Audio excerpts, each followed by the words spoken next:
On behalf of the Kissinger Center for Global Affairs at SAIS Johns Hopkins, I would like to welcome you to our workshop, Japan, the United States, and the Future of World Order. I am Frank Gavin, the director of the Kissinger Center.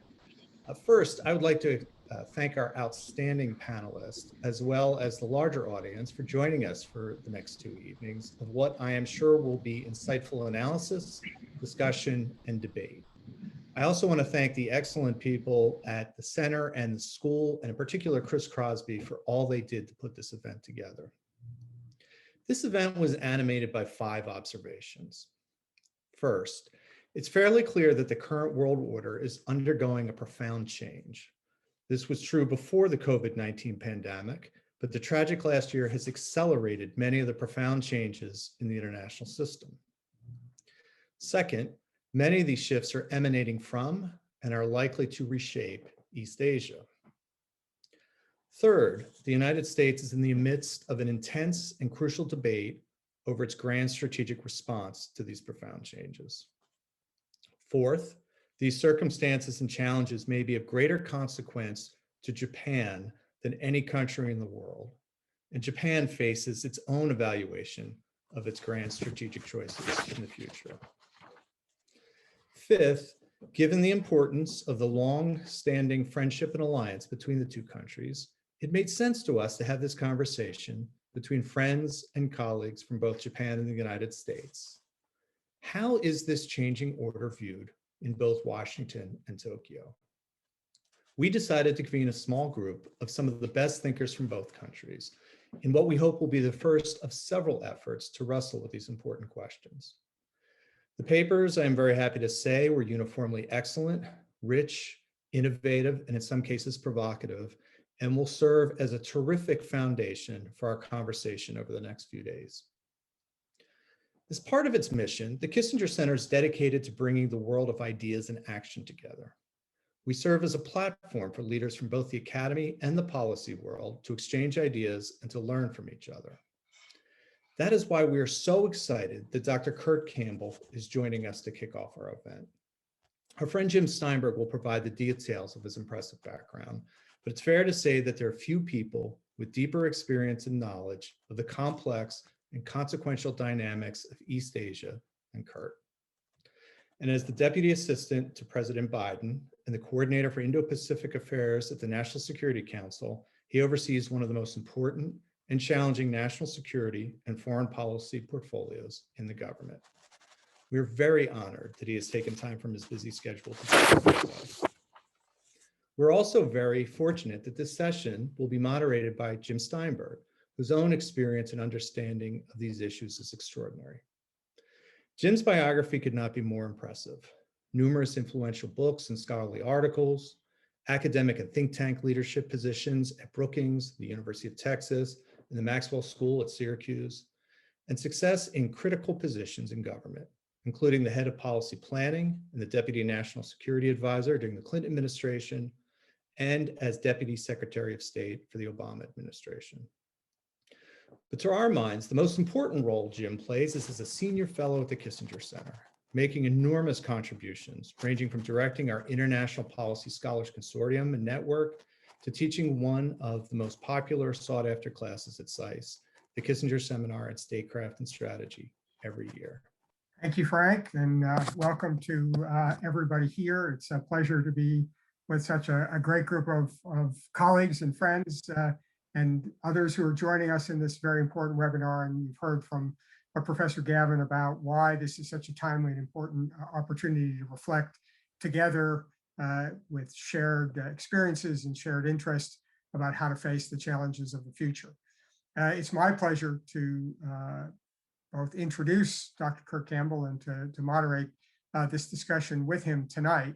As Professor Gavin has said, if anyone needs no introduction to an audience interested in these issues, it's Dr. Kurt Campbell, who has been at the forefront of US policy towards East Asia for 3 decades in the full range of capacities in which one could do that, from senior government positions in 3 administrations to leadership of 2 very important think tanks in Washington, DC, to the director of the Aspen Strategy Group, and a professor at the Kennedy School, to his private sector. And that broad-ranging and unique set of experiences makes him an extraordinary choice to provide the leadership that he's providing today for the Biden administration on how to orient ourselves to East Asia in the 21st century. And Kurt is especially appropriate for this session and this group for two mutually reinforcing reasons. First, I think it's fair to say that no one has done more to help navigate and sustain U.S.-Japan relations over the last 3 decades than Kurt Campbell. Kurt played an instrumental role at a critical time in U.S.-Japan relations at the end of the Cold War, when we were beset by uncertainty about where this relationship fit into the new world order of that time, and many scratchy issues between the United States and Japan. And Kurt successfully navigated the shoals of that time, and then through the subsequent years managed to sustain that relationship through turmoil in the region and debates about where the United States should play. The second reason why Kurt is such an important and valuable contributor to this discussion about world order is that he has been a thought leader on these issues for a long time. And nothing reflects that more than the recent article that he penned with his colleague, Jake Sullivan, in Foreign Affairs this past fall, which provided some extraordinary insights into the ways in which we can think about the future of US engagement in East Asia and our relationship with China. So no more needs to be said. You're here to hear Kurt. I'm here to hear Kurt. And so let me thank Kurt for taking time from his extraordinarily busy schedule to share some thoughts with us. And following his opening remarks, we'll engage in a bit of a conversation. So over to you, Kurt. Jim, it's an absolute pleasure. Frankly, a wonderful pleasure to see one of my oldest, dearest friends, Jim Steinberg. I think, as many of you know, not only have we had a chance to work together in academia and travel together, but we've had, almost a generation of fishing together, family time together. And so it's a special treat for me to see Jim here tonight. I'm also very grateful to the center, the Scowcroft Center, for hosting me here. I recognize the importance of the event. I am actually quite interested to hear what you all come up with over the course of 2 days of discussions. I'm grateful, at least, for the opportunity to give you my views on the way forward. So if I can, Jim, let me just start with 5 propositions, 5 broad overarching things to think about, and then perhaps we can take the discussion from there. So I agree very much at the outset what the professor indicated, that we're heading into a period of strategic realignment, and broad issues are in play in ways that they have not been for decades. And I think the nature of that strategic debate is clear. But I would say that I'm not sure that we're at such an early stage in that. I think we've actually moved to in which the overall contours of the discussion are firming up. And I think the most important thing I can say, Jim, is that for the first time in history, the United States has had a global posture for 100 years. For the first time, really, in modern history, the Indo-Pacific, Asia, is the dominant theater of activity. During the Cold War, it was the Soviets who used to call Europe the main theater. And in fact, for much of the post-World War II world, it was Europe as a central arena of engagement. There were brief instances in which the Middle East would surge for short periods of time. But even during Vietnam, Asia has always been, in some respects, a secondary theater. And we're now moving into a period where I think Asia will be dominant in almost all things. The lion's share of business issues, innovation, strategy, climate change, proliferation, all the big issues are going to collide and mix and engage in the Indo-Pacific. I will say I find myself going back and forth between Asia and Indo-Pacific.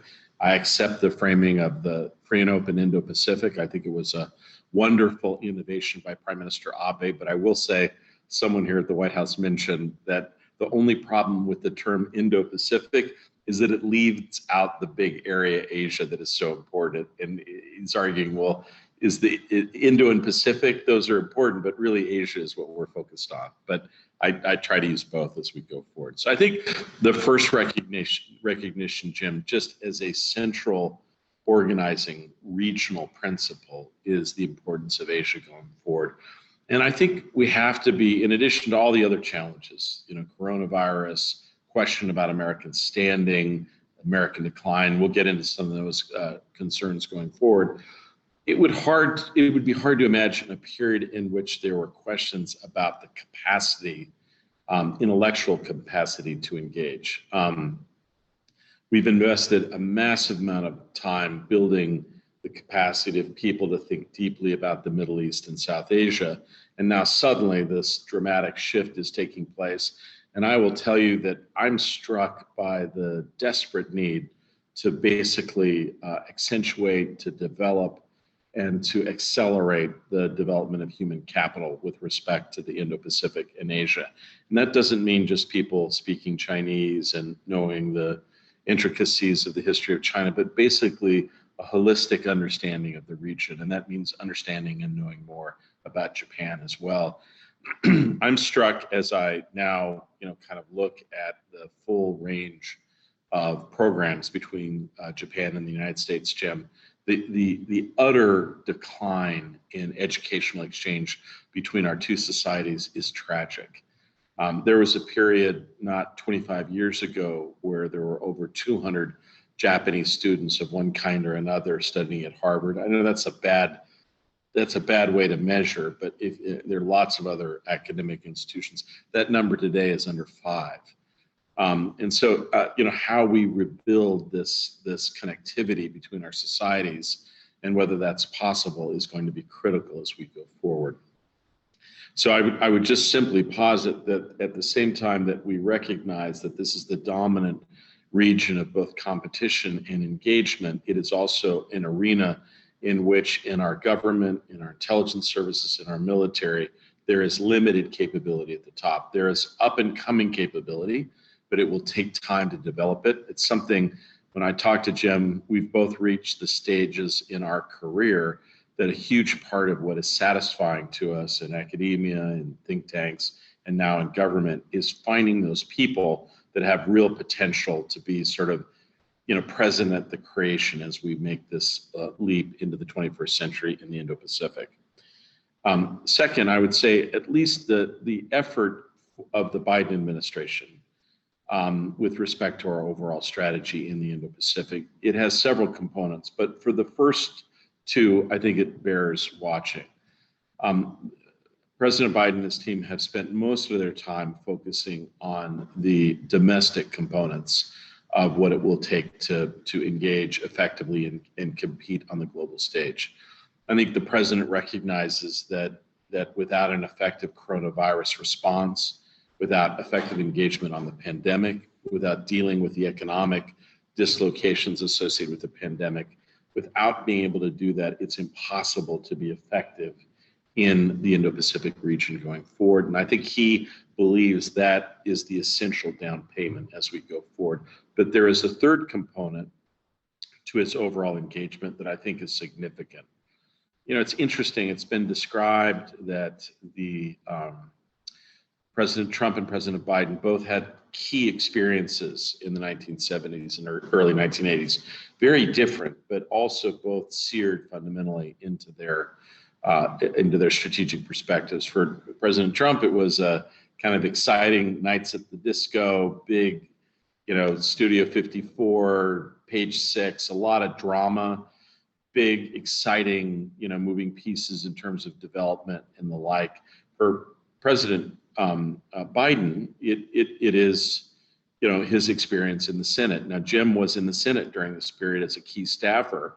And I think it'd be fair to say that many of President Biden's colleagues and friends were across the aisle because of how many Republicans focused on national security and Republican, tinged things, so to speak. And so many of his friends were across the aisle. And so he spends an enormous amount of time in this idea of domestic focus on bipartisanship. And he asks us every day. Jim had worked before in the White House. I'd never had this kind of experience where I'm now constantly at the intersection of domestic and foreign policy. The amount of time that the president and his senior team spend asking us, have you briefed the senior senators? Have you talked to Senator McConnell about Burma? Have you engaged, Senator Coons about issues associated with refugee relief? That's a huge part of what he's focused on. When we left Anchorage, or at least the meetings when Jake Sullivan and Tony Blinken left their counterparts, the first thing they did was sit down for 2 hours with Senators Murkowski and Senator Sullivan to brief them, to hear their views on next steps. So a huge focus on bipartisanship. I think Biden's belief is that without that, it's going to be impossible to be successful. In our meetings with Chinese friends in Anchorage, they hit us incredibly hard, both in public and in private, that how dare you talk and lecture us? Your country is hopelessly divided. Half of your country doesn't even believe the election is real. Many Republicans, you'll meet with them, but they haven't even acknowledged that you won the election. How can you possibly ask us to listen to you when your system is this broken?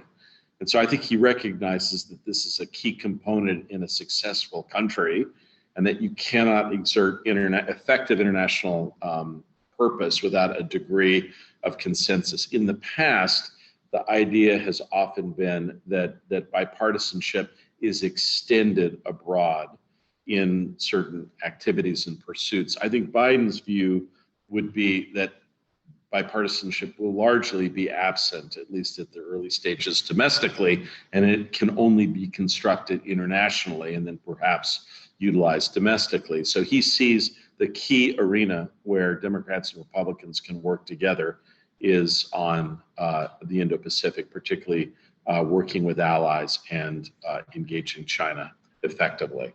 And then, Jim, the other part of the strategy, of course, is focusing really intensively on working with allies and friends and partners. And at the center of that strategy is Japan. And you see many implications and applications of that on a daily basis. The first visit of Secretary of State was to Japan. The third call of the president was to Japan. The first, top five, I guess it's not the third. And the first real in-person visit of a leader will be Japan, the Japanese Prime Minister coming to the United States. This is all meant to signal the key role that Japan plays as a partner and a counselor and a country that shares our strategic priorities in the Indo-Pacific. And you will note that it was Suga who helped lead the way for what we believe was a pretty important Quad meeting, which was not just a gathering of leaders. It was really a significant effort to build a deliverable with Japanese and American financing, an American vaccine product, and a delivery over 12 to 18 months of 1 billion new doses of J&J vaccine to Asean and Southeast Asia. So those elements of the strategy are being put in place now. It's not easy, it's not a natural thing. It's always important to have engagement with allies, but it's never been this central and this forward-leaning in this respect. And I think it's a critical point of how we are attempting to engage in the Indo-Pacific region. The third issue I'd like to just advance, Jim, and I'll conclude relatively quickly, is finding common purpose and aligning on China. I think what you could generally offer that with allies and friends, including in Europe and much of Asia, there is a desire to have discussions about China. There's a desire for a steadiness in the American approach, a predictability, but at the same time, every country is relatively jealous of its China policy. And so the idea of working together, aligning on common issues around technology or trade, is going to be inherently challenging. Now, I would be one that would argue that everything that the United States has done of purpose on the international stage, we've done with Europe, and I think Asia will be no different. We will need to work more closely with European friends, but we have found that process is extremely challenging. There, in fact, is no real Europe. There's a collection of countries, each with very different views about Xinjiang, about Hong Kong, about trade issues. Japan and Germany and France have very different issues about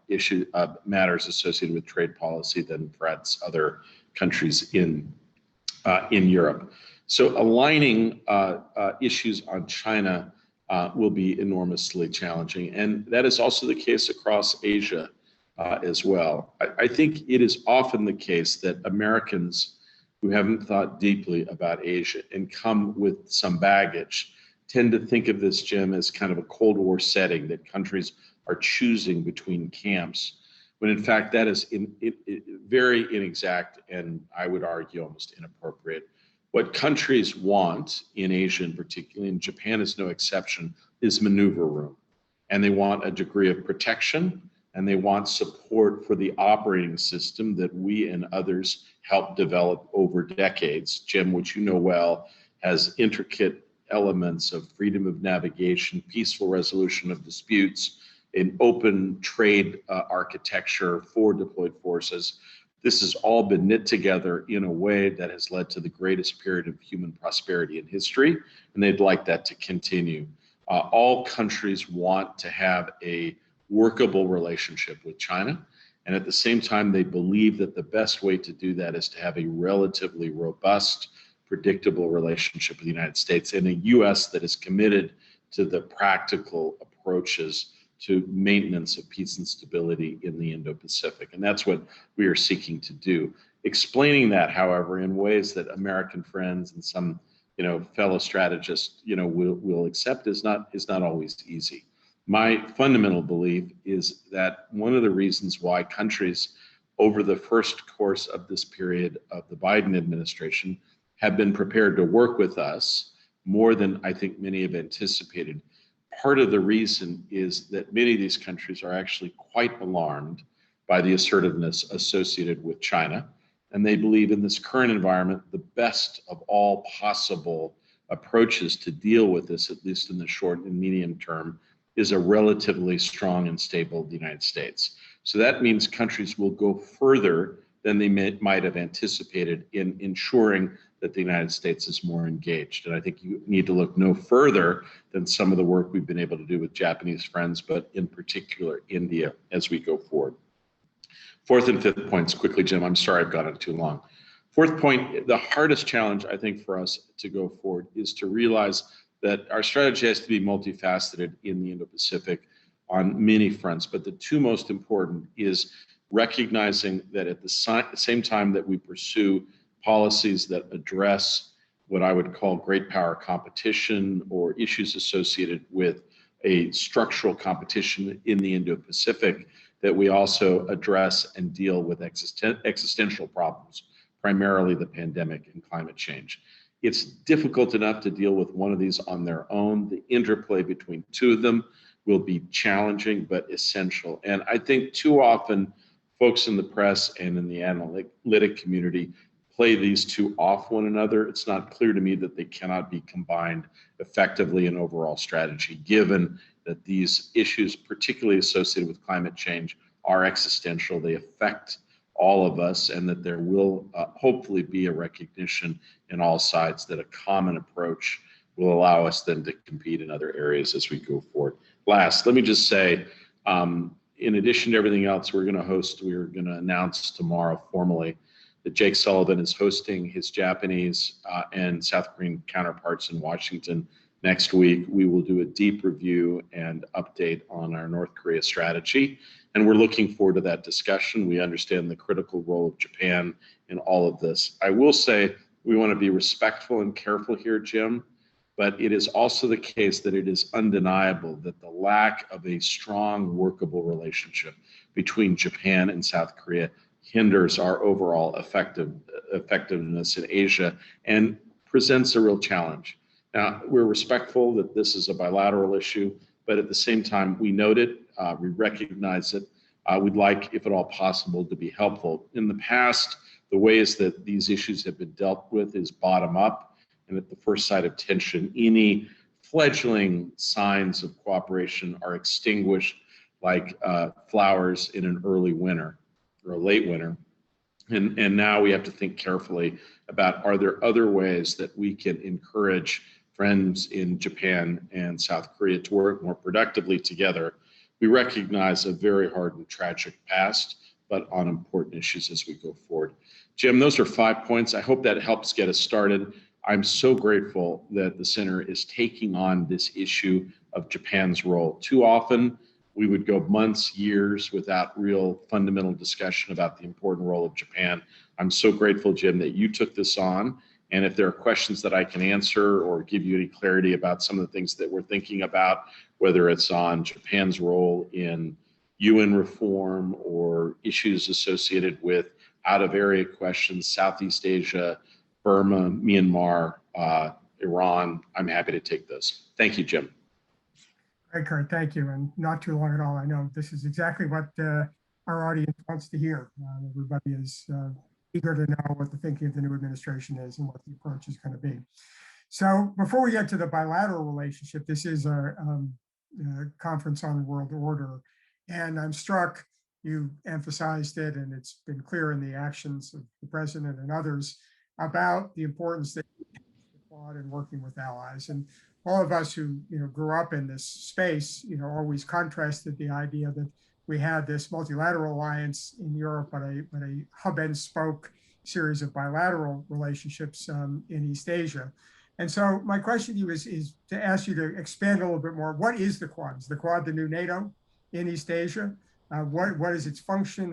What's the expectation in terms of commitments and responsibilities to each other? What's its future going to be? And how does that fit? You made the argument that it's not a new Cold War paradigm. How do you square that circle of the strengthening the role of the Quad and yet not turning this into a Cold War? Yeah, thanks, Jim. So, Jim, it's a great question. I'll give you my view on this. First of all the member states are very clear on the fact that this will not be institutionalized in a way that could ever be thought of as an Asian NATO. And I would say most of the countries are absolutely allergic to that very concept and idea, number one. Number two, I think the reason that we were able to make some common cause at the leader level is a desire to work constructively on issues that confront us. So if you look at the original purpose of the Quad in 2004, it was in response to the Aceh earthquake. And you could make an argument, I would, that the current manifestation is in response to two urgent climate crises, climate and COVID. And that what you have is a real set of deliverables on working groups on technology and issues related to cyber and maritime. And at the same time, you have a major deliverable with real cash behind it, Japanese financing, US financing, which is about dealing with the needs of people. So I think what I would suggest, Jim, is that the right paradigm is not so much a paradigm of Cold War competition, but of relevance and delivery of what people want. And I will say that in the meeting, that the arena that President Biden was most persuasive about and most engaged on was the idea that democracies can still be effective. And that, he was quite animated about, look, this has been a terrible time, questions about whether we can deliver. We've got to show that we can deliver, that our model is effective. Huge amount of discussion about the role of 4 leading maritime states and a desire to be more active along those lines going forward. It is no accident, though, Jim, like each of these countries have had real problems with China in the last year. The India border clashes, basically economic coercion against Japan, against Australia, and stepped up naval and Coast Guard activities against Japan. So beneath the surface, this is an issue that is undeniable. But you will have seen in the joint statement that we put out a very clear and careful attempt to avoid framing in that context, which is quite a contrast from what Secretary of State Pompeo tried to do, several months ago. So a clear desire, at least, to be careful about the public presentation of that.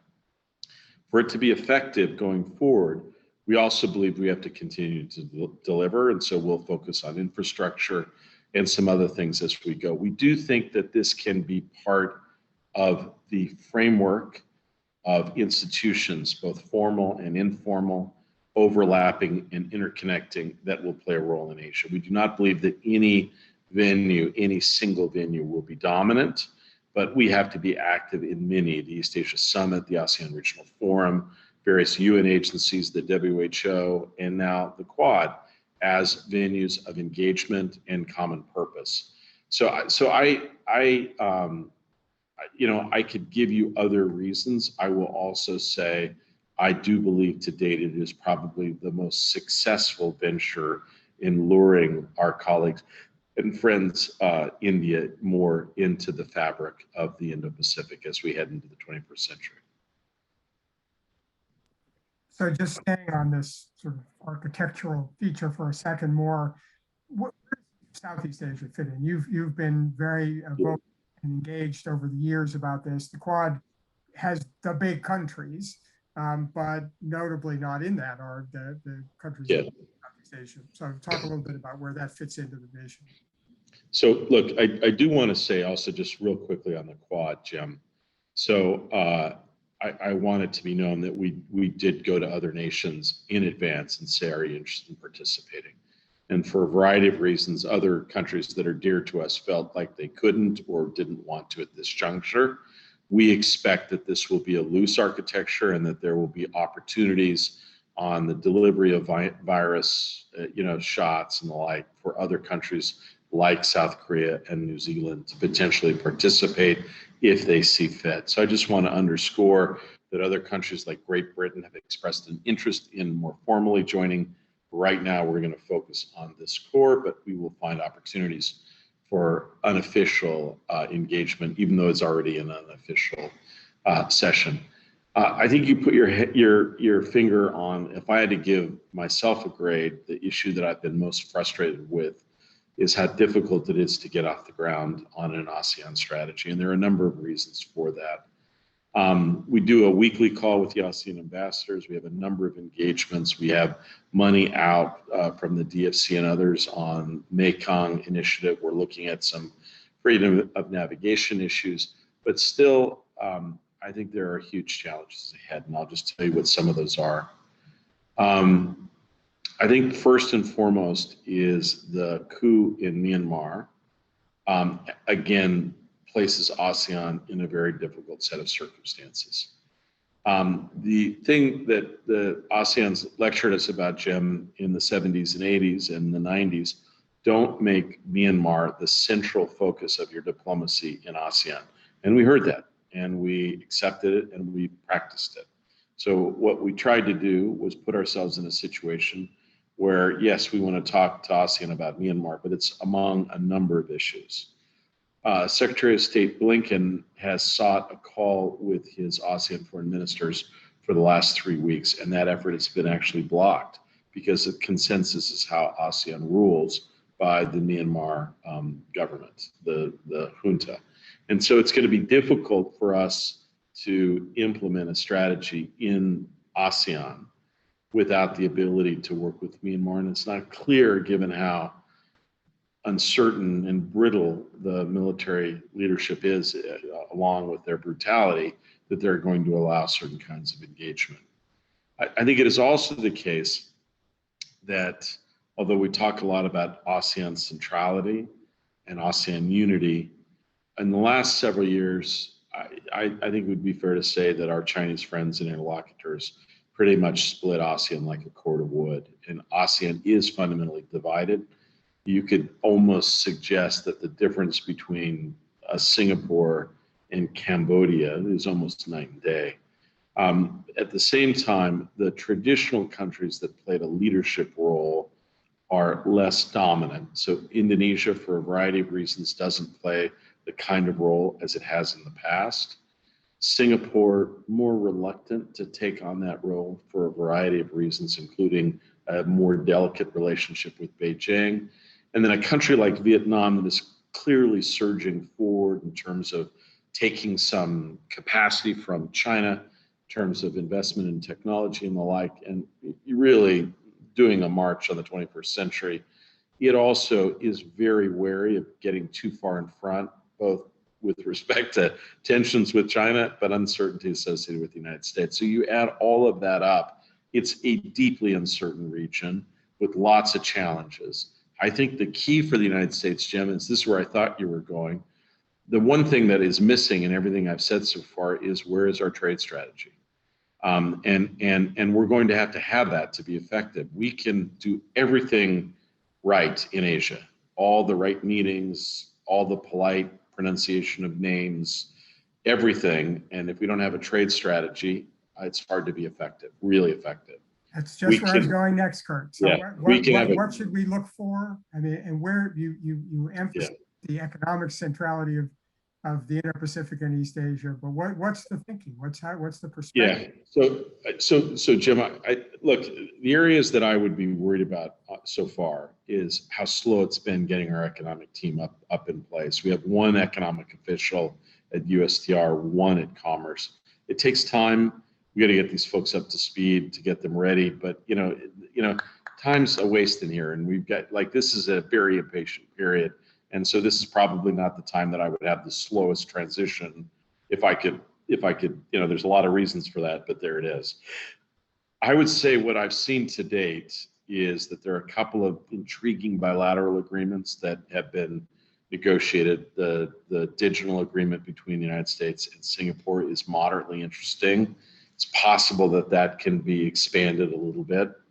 I do note that China is looking very seriously at TPP. If China actually was able to make the necessary steps to join, and we ourselves were not there, I mean, I think that would be devastating. And so my hope is that we will look at this a little bit more carefully, but it is not, and it's not lost on people that the trade platform of both the Democratic and Republican Party is somewhat skeptical. So hard to imagine in that environment. So I spent most of my time, Jim, just to answer the question on is it possible to imagine some sort of digital agreement? And people, I'll just give you, for those of you who don't follow this, people hold this out as, look, this is a 21st century trade agreement. We can finally get away of ractopamine and all the things that we had to do with pork and corn and soy, and we can get to a kind of open, sunny upside spaces. But Jim, what you find is some of the challenges in digital trade on privacy and data localization are incredibly difficult. And so I don't expect those to be particularly easy either, but it is going to be essential that we get in the game. And my hope will be that later this year, with the US economy surging and the COVID in the rear view mirror and productivity way up in the United States with some inflation, there will be a desire to move quickly towards exports, and that dynamic will play out in our favor. But I can't deny, Jim, that it is something that I worry about, keeps me up a little bit. So let's turn now to the bilateral relationship. You know Japan better than almost anybody in the U.S. And have engaged with Japan's leaders. You've been talking to them. What's the message in terms of the kind of role that you think Japan needs to play in the region, and how the United States and Japan can work together in terms of this vision that you've outlined?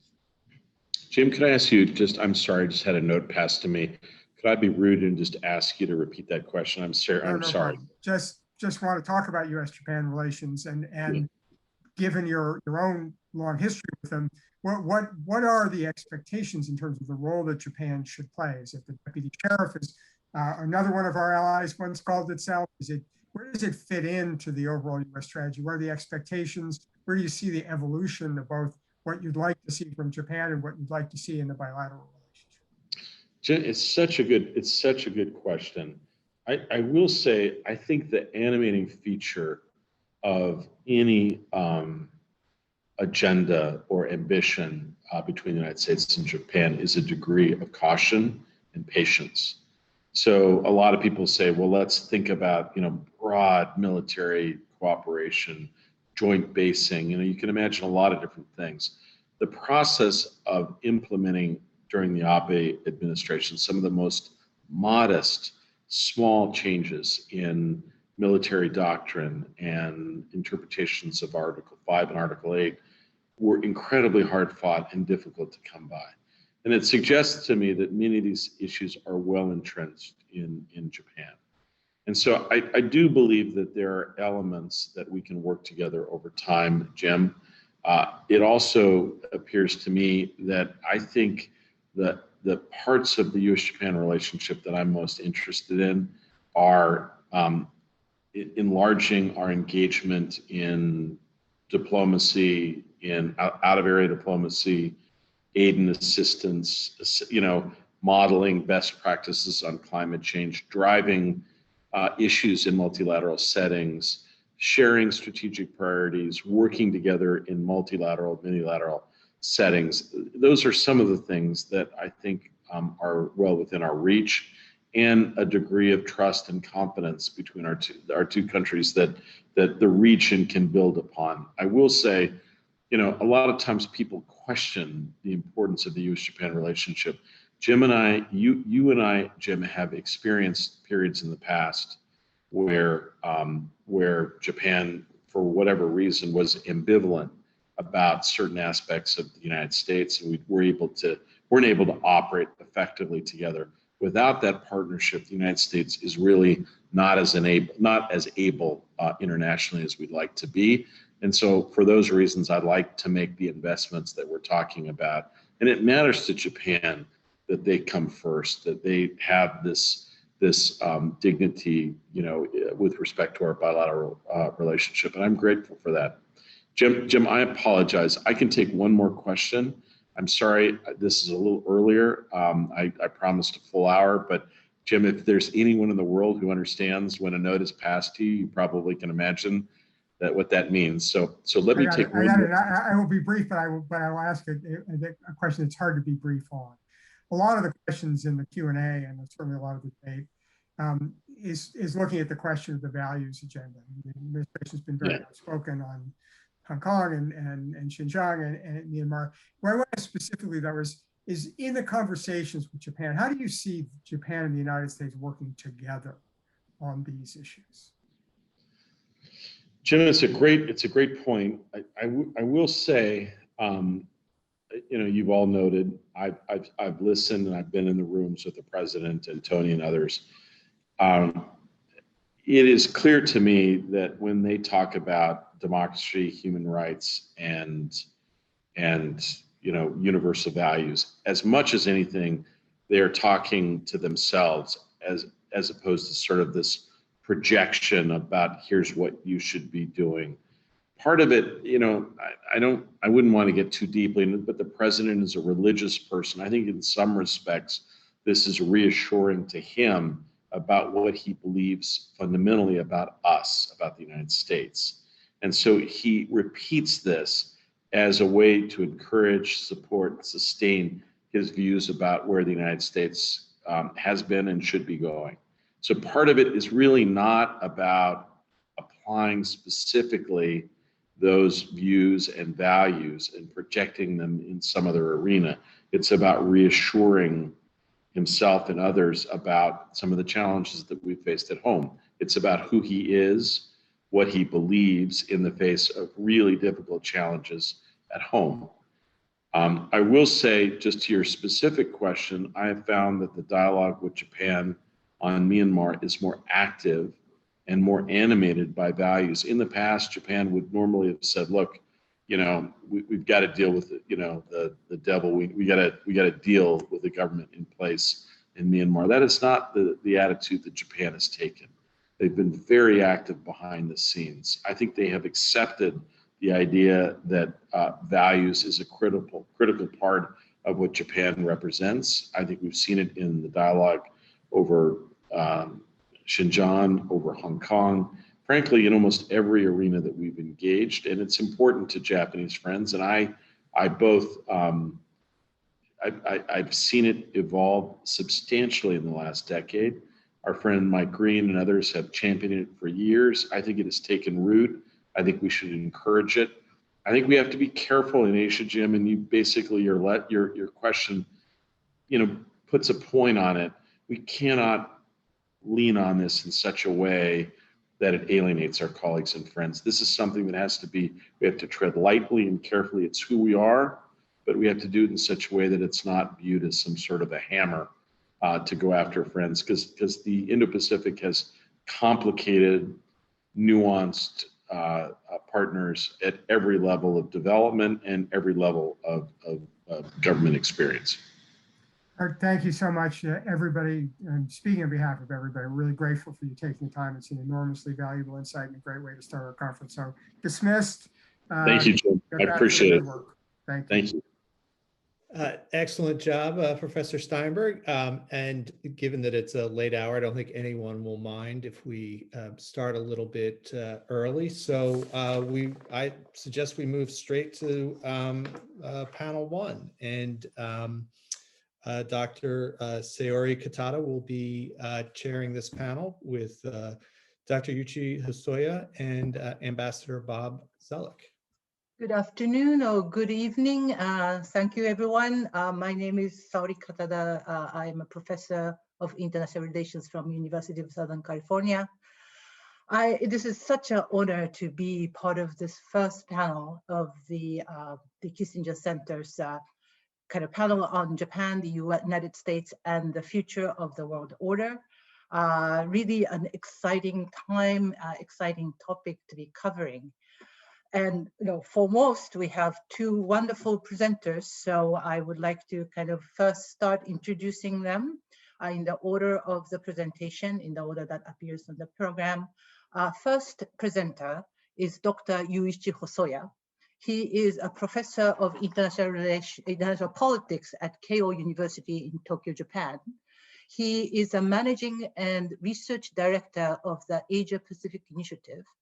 And he has occupied, and he is still occupying, many, many important positions in Japan, including the Prime Minister's advisory panel on national security and defense capabilities in 2013. He has numerous publications, most recently two books, one on security politics legislations for a new security environment, and the other one, History, Memory, and Politics in Post-War Japan. The second panelist, again, no need for introduction maybe, but I will do it anyway, Ambassador Robert Zelik. He is a senior counselor at Brunswick Geopolitics of Brunswick's group, first of all, and a senior fellow at the Belfer Center for Sciences and International Affairs at Harvard University's Kennedy School of Government. Obviously, he has served extensive career in the public service in various capacities as a USTR from 2001 to 2005, Deputy Secretary of State from 2001 to 2006, up to 2006, and also Ambassador Zelik was the president of the World Bank Group from 2007 to 2012. I was an official there way back in the 90s, so it would have been wonderful to have him as the president, but I was there before then. His recent book came out last year, titled America in the World, History of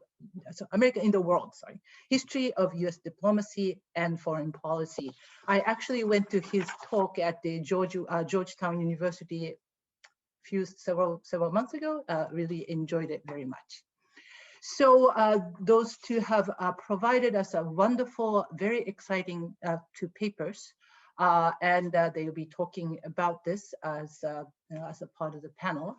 I actually named this panel the Perspectives on Changing World Order, because this is a wonderful way to kick out this two-day workshop conference on this very important and big topic.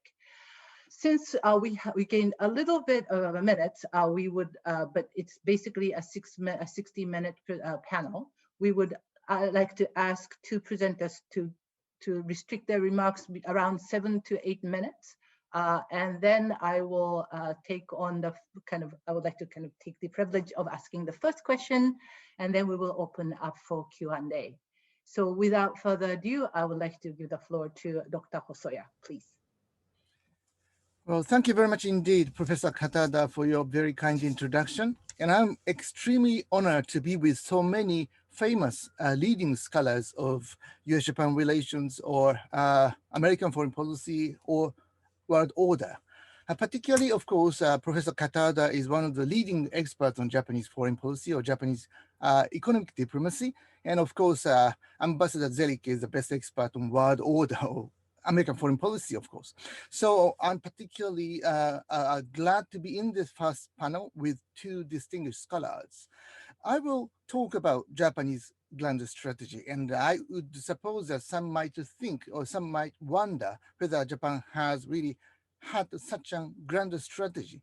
And I want to say that there are two grand strategy after 1945. The first one is the Yoshida Doctrine. We usually call it as Yoshida Doctrine or Yoshida Line, which was defined and created by Prime Minister Shigeru Yoshida.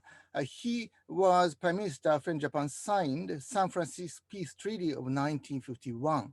And the next one, or the second one, is created by Prime Minister Shinzo Abe, and it is called the Free and Open Indo-Pacific Strategy.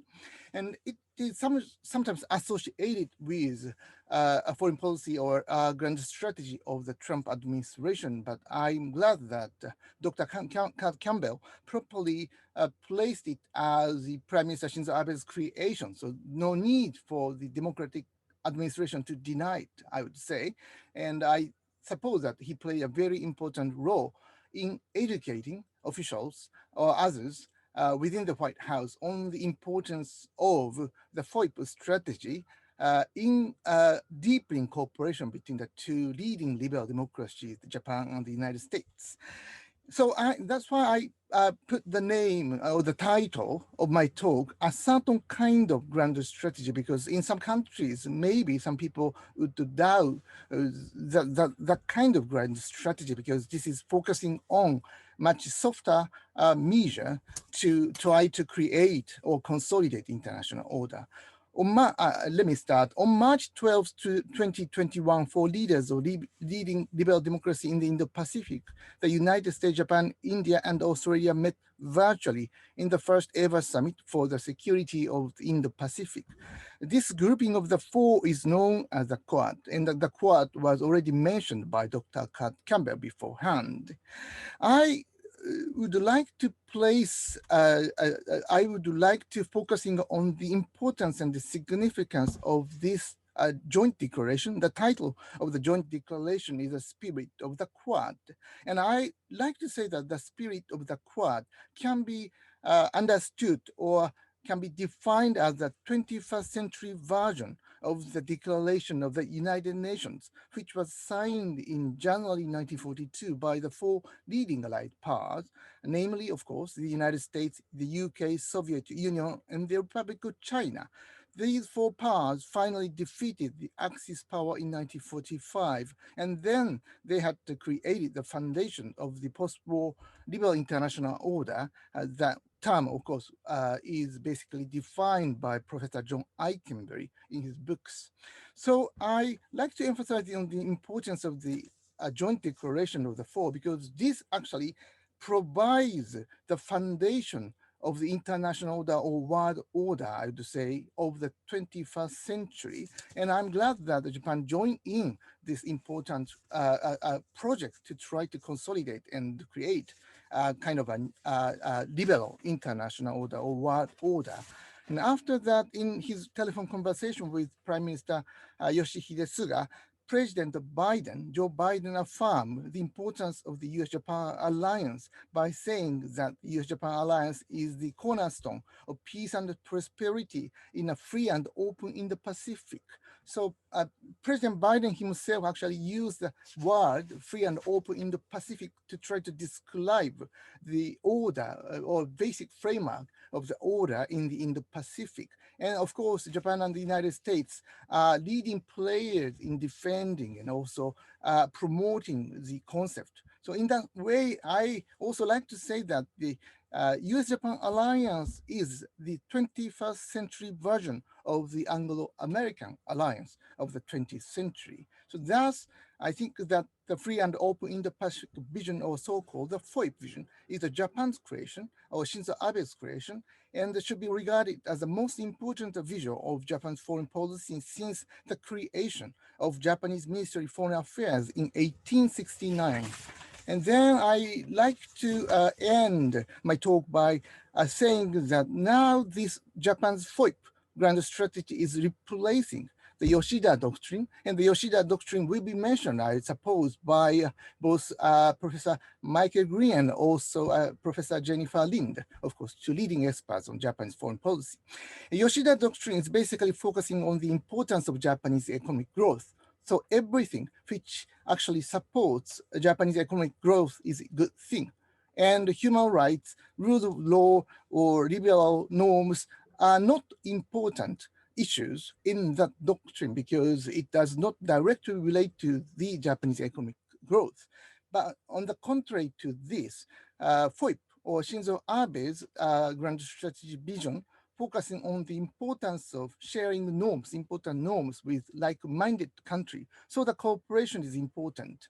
So that's why I think that the Quad is important, not just from the United States point of view, but from Japanese point of view as well. This is important because with the other three powers, the leading democracy, Japan is now consolidating important norms in the Indo-Pacific. And I stop here. Thank you very much indeed. Thank you, Dr. Hosoya. I would like to give the microphone to Ambassador Zelik. Well, thank you very much. And first, I would like to thank Kurt Campbell and Jim Steinberg for that exchange, which I found very clear and forthcoming, especially so. It's early for any administration. But one point that I would like to signal from the start of our 2 days of discussion was that I think Kurt was accurate in talking about the delivery of results. Sometimes strategic discussions can get a little theoretical, and I think it'll be important to see the pathway for results. So I'd like to thank Professor Katada as our moderator, and Dr. Hosoya. Enjoyed the comments. In my paper, I begin by identifying 3 tensions that contribute to disruptions in world order. First, in the area of security, is the tension between new and traditional security challenges. So COVID and future biological security issues, climate and the environment, cyber, outer space, mass migration, these represent newly recognized risks, as Kurt emphasized. Yet the traditional dangers remain very real: proliferation of weapons of mass destruction, missiles, dangerous regional powers, competition among big powers, and broken states. Number 2, in economics, there's a tension between the phenomena of globalization, which remain very strong and dynamic, and the governance of globalization, which is fraying and fragmented. Now, in my paper, I focus particularly on changes in the trading system driven by technology, different regional patterns, rise of state barriers, which of course, as Professor Hosoya has mentioned, are especially important for Japan's economy and past strategies.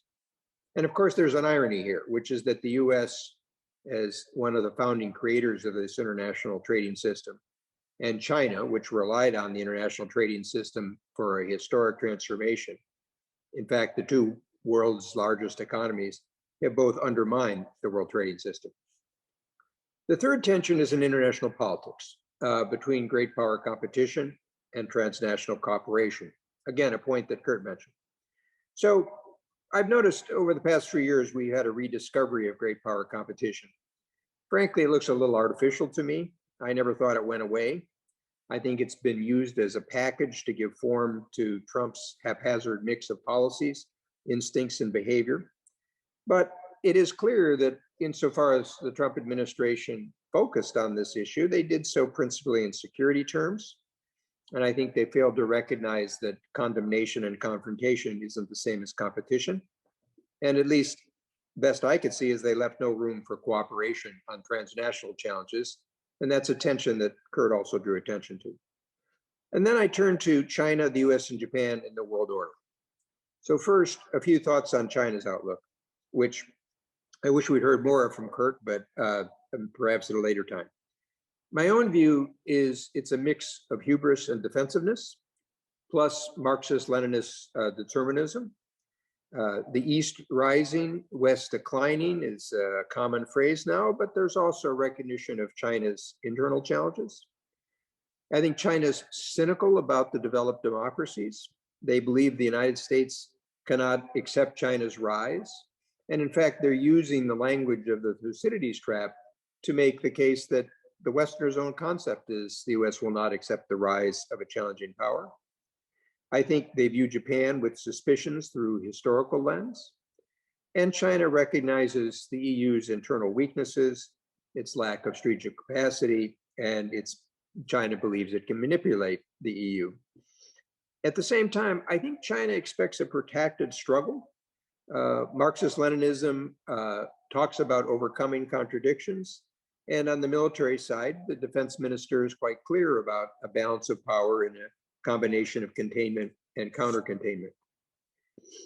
It's interesting to look at Xi's speech that he gave in October on the anniversary of China's entry in the Korean War. It's pretty blunt about foreign threats and trying to stir nationalism. And on bluntness, the policy is very clear on Hong Kong, Tibet, Xinjiang, East and South China Seas, and very hard language on Taiwan. And I want to draw Taiwan for our further discussion because I think that's a serious flashpoint that obviously Japan and the US have very strong interest on. The 14th five-year plan offers further guidance on what Xi called the dual circulation economy. I'll just touch on a couple items. Obviously, on the internal side, it focuses on self-sufficiency, self-strengthening, an interesting attention to structural reforms that a lot of the Western press haven't covered.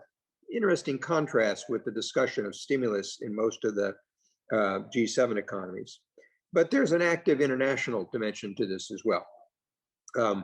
The focus on the RCEP, the Belt and Road, the possible discussion of FTAs with Japan and Korea, the CPTPP is an idea, the WTO. I'd call this all globalization with Chinese characteristics. And in brief, Evan Feigenbaum made a very good point a year or two ago. I think China's economic policy has followed two tracks. One is to work within the existing system, to pursue its interests, its norms, its people. This really shouldn't be a shock. The shock was when the US took a lot of steps to withdraw from its influence. But there is a second track. And that second track is the traditional Chinese model of tributary states, where countries can benefit as long as they don't challenge China, treat it respectfully, certainly don't question the Communist Party's actions. And I think we see a fusion of these two in Chinese strategy. At the same time, it's important to be aware that China proceeds with patience and pragmatism, so it can take tactical steps to adapt to this environment. I think this is in part because China believes it will be stronger in 2030 and out, so there's some possibility for what people have called a managed strategic competition. Now for the US, I would just caution, I know with this audience we have people who've written a lot on grand strategy. I don't find that most American policymakers think a great deal on world order.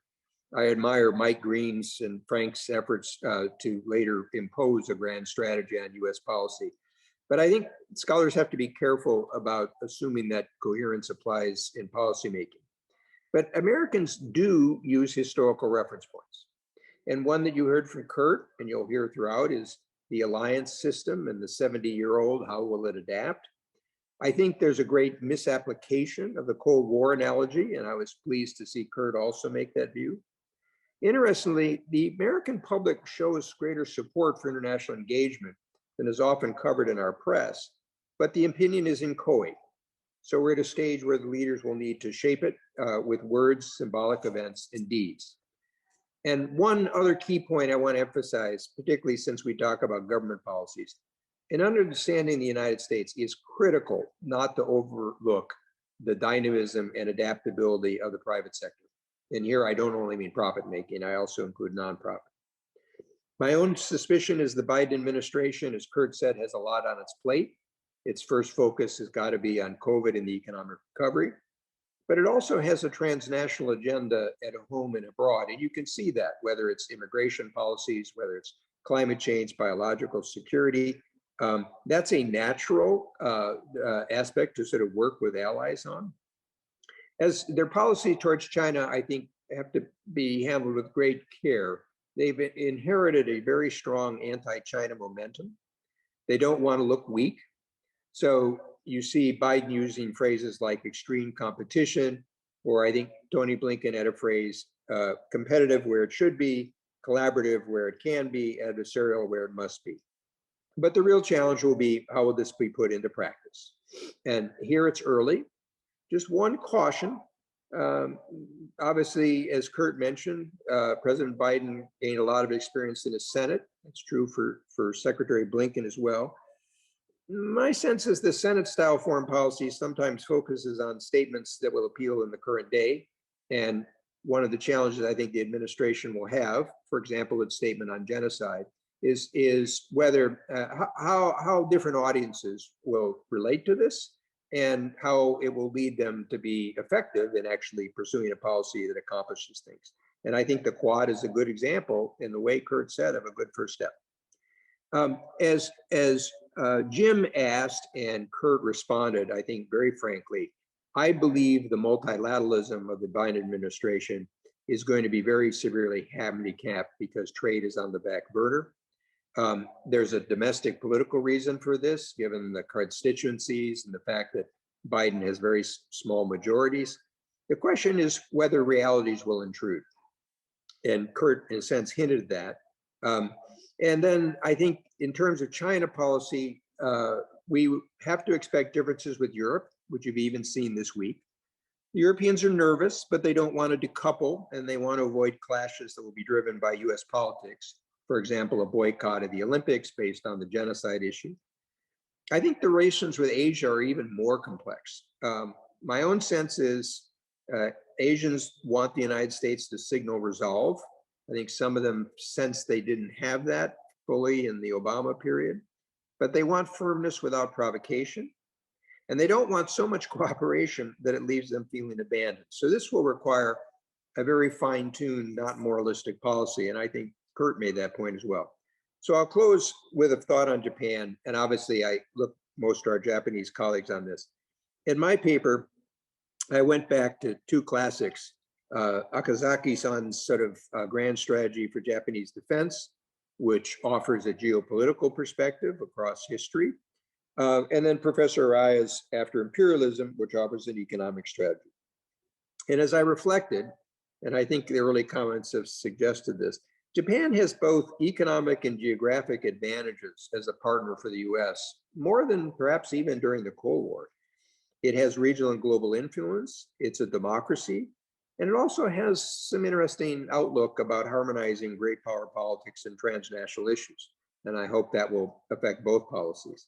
I think the questions that I will be interested in will be, what will be the Japanese attitude of the government and the society towards deterrence for Taiwan? Here, the paper that was prepared recently by Bob Blackwell and Phil Zelik at the Council on Foreign Relations, I think bears a very close look.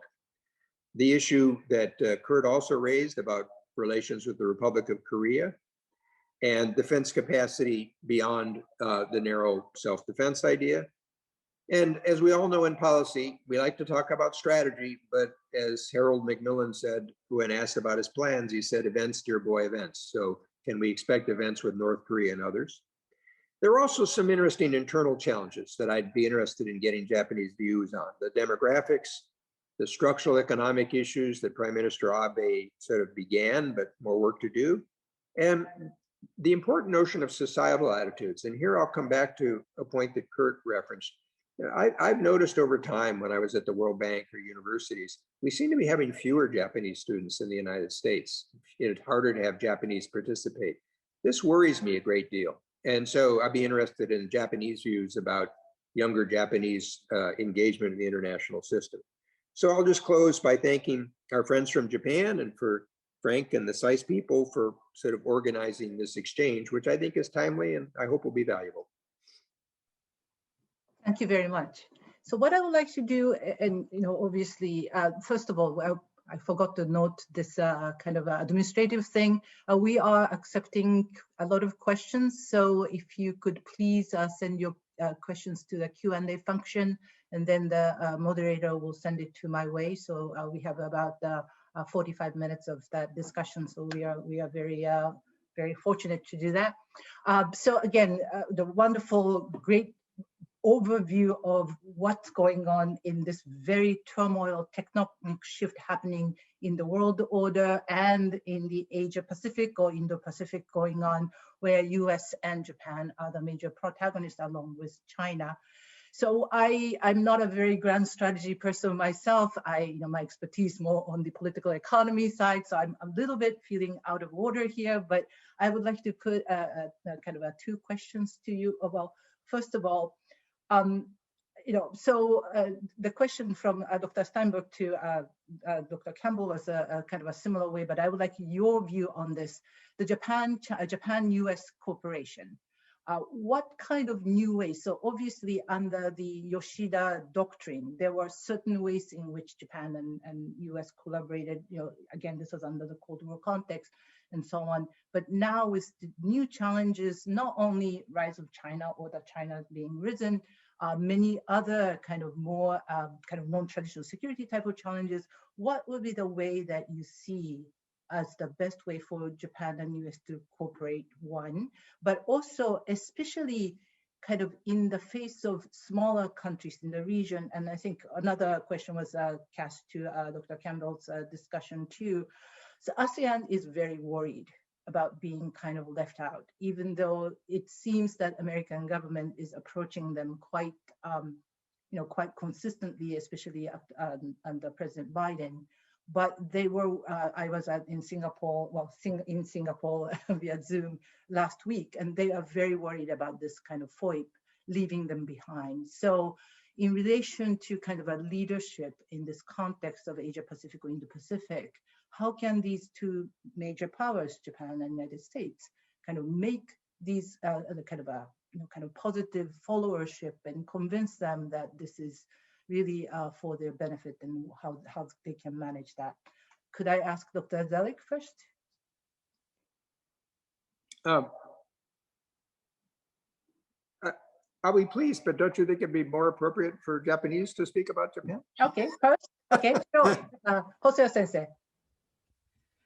Well, thank you very much for quite relevant two questions to our presentations.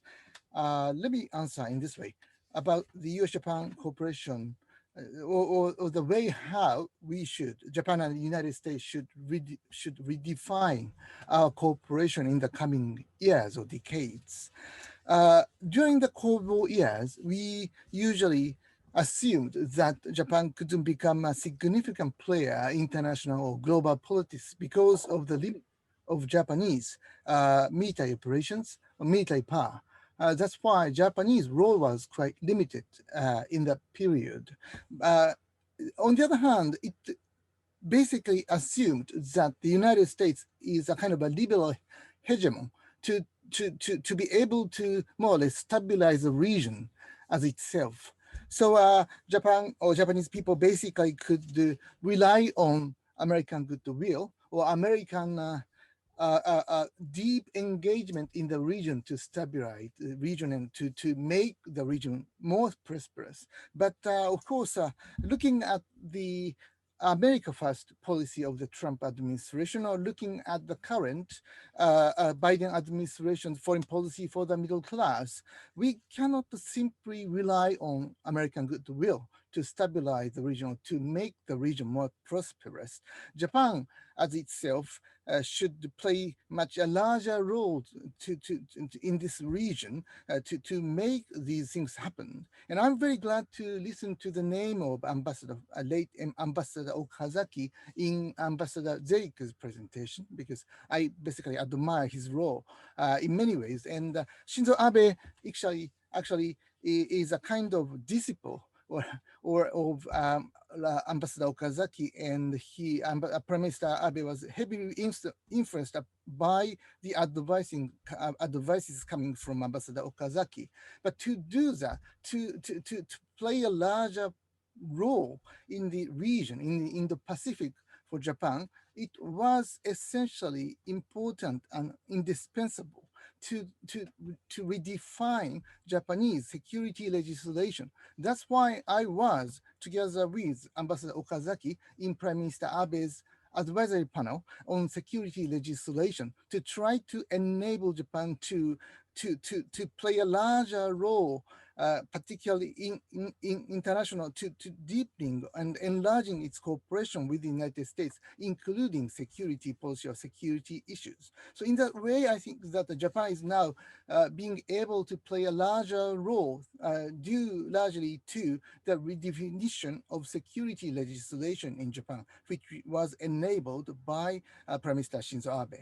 And then the importance of ASEAN. ASEAN is strategically perhaps the most important theater, but it's not just a theater. During the Cold War years, ASEAN or the Southeast Asian countries were basically places, not players, in the Cold War confrontation, but actually, ASEAN is now key player because ASEAN is, first of all, as Professor Katada must be familiar with as an expert, the best expert on the topic. ASEAN is the largest trading partner nowadays to China. So China cannot continue its economic growth with a good friendly relationship with the ASEAN. China cannot simply dominate ASEAN, cannot simply control ASEAN. So that's why China needs the goodwill of ASEAN countries. Of course, it relates to Japan and the United States as well, because US-Japan alliance cannot work well without the cooperation with the ASEAN countries. I think that's why both the Quad, the document of the Quad, and as well as the document of the 2+2 US-Japan Security Consultative Committee, the two documents actually mention about the ASEAN, a kind of ASEAN centrality or ASEAN outlook on the Indo-Pacific. So in that sense, both China and the US-Japan alliance think heavily on the role of the ASEAN to play in the Indo-Pacific region, because ASEAN is located exactly at the center of the Indo-Pacific. And not just as a place, but as a player, I would say, as an actor. It is really important for the United States and Japan to try to attract ASEAN in creating a regional order in the Indo-Pacific. So this is my take. Thank you very much indeed. So should I come in now? Would you like? Okay. Yes, please. So I think for both the United States and Japan, as Kurt mentioned, the first order of business starts at home. And what I mean by that is some of the items that I closed with, given the demographics of Japan, given some of the challenges, I think it'll be important for both countries to show their resilience, their adaptability, how they're going to be competitive in a different era. I've watched Japan do this, first with the 73 oil shock.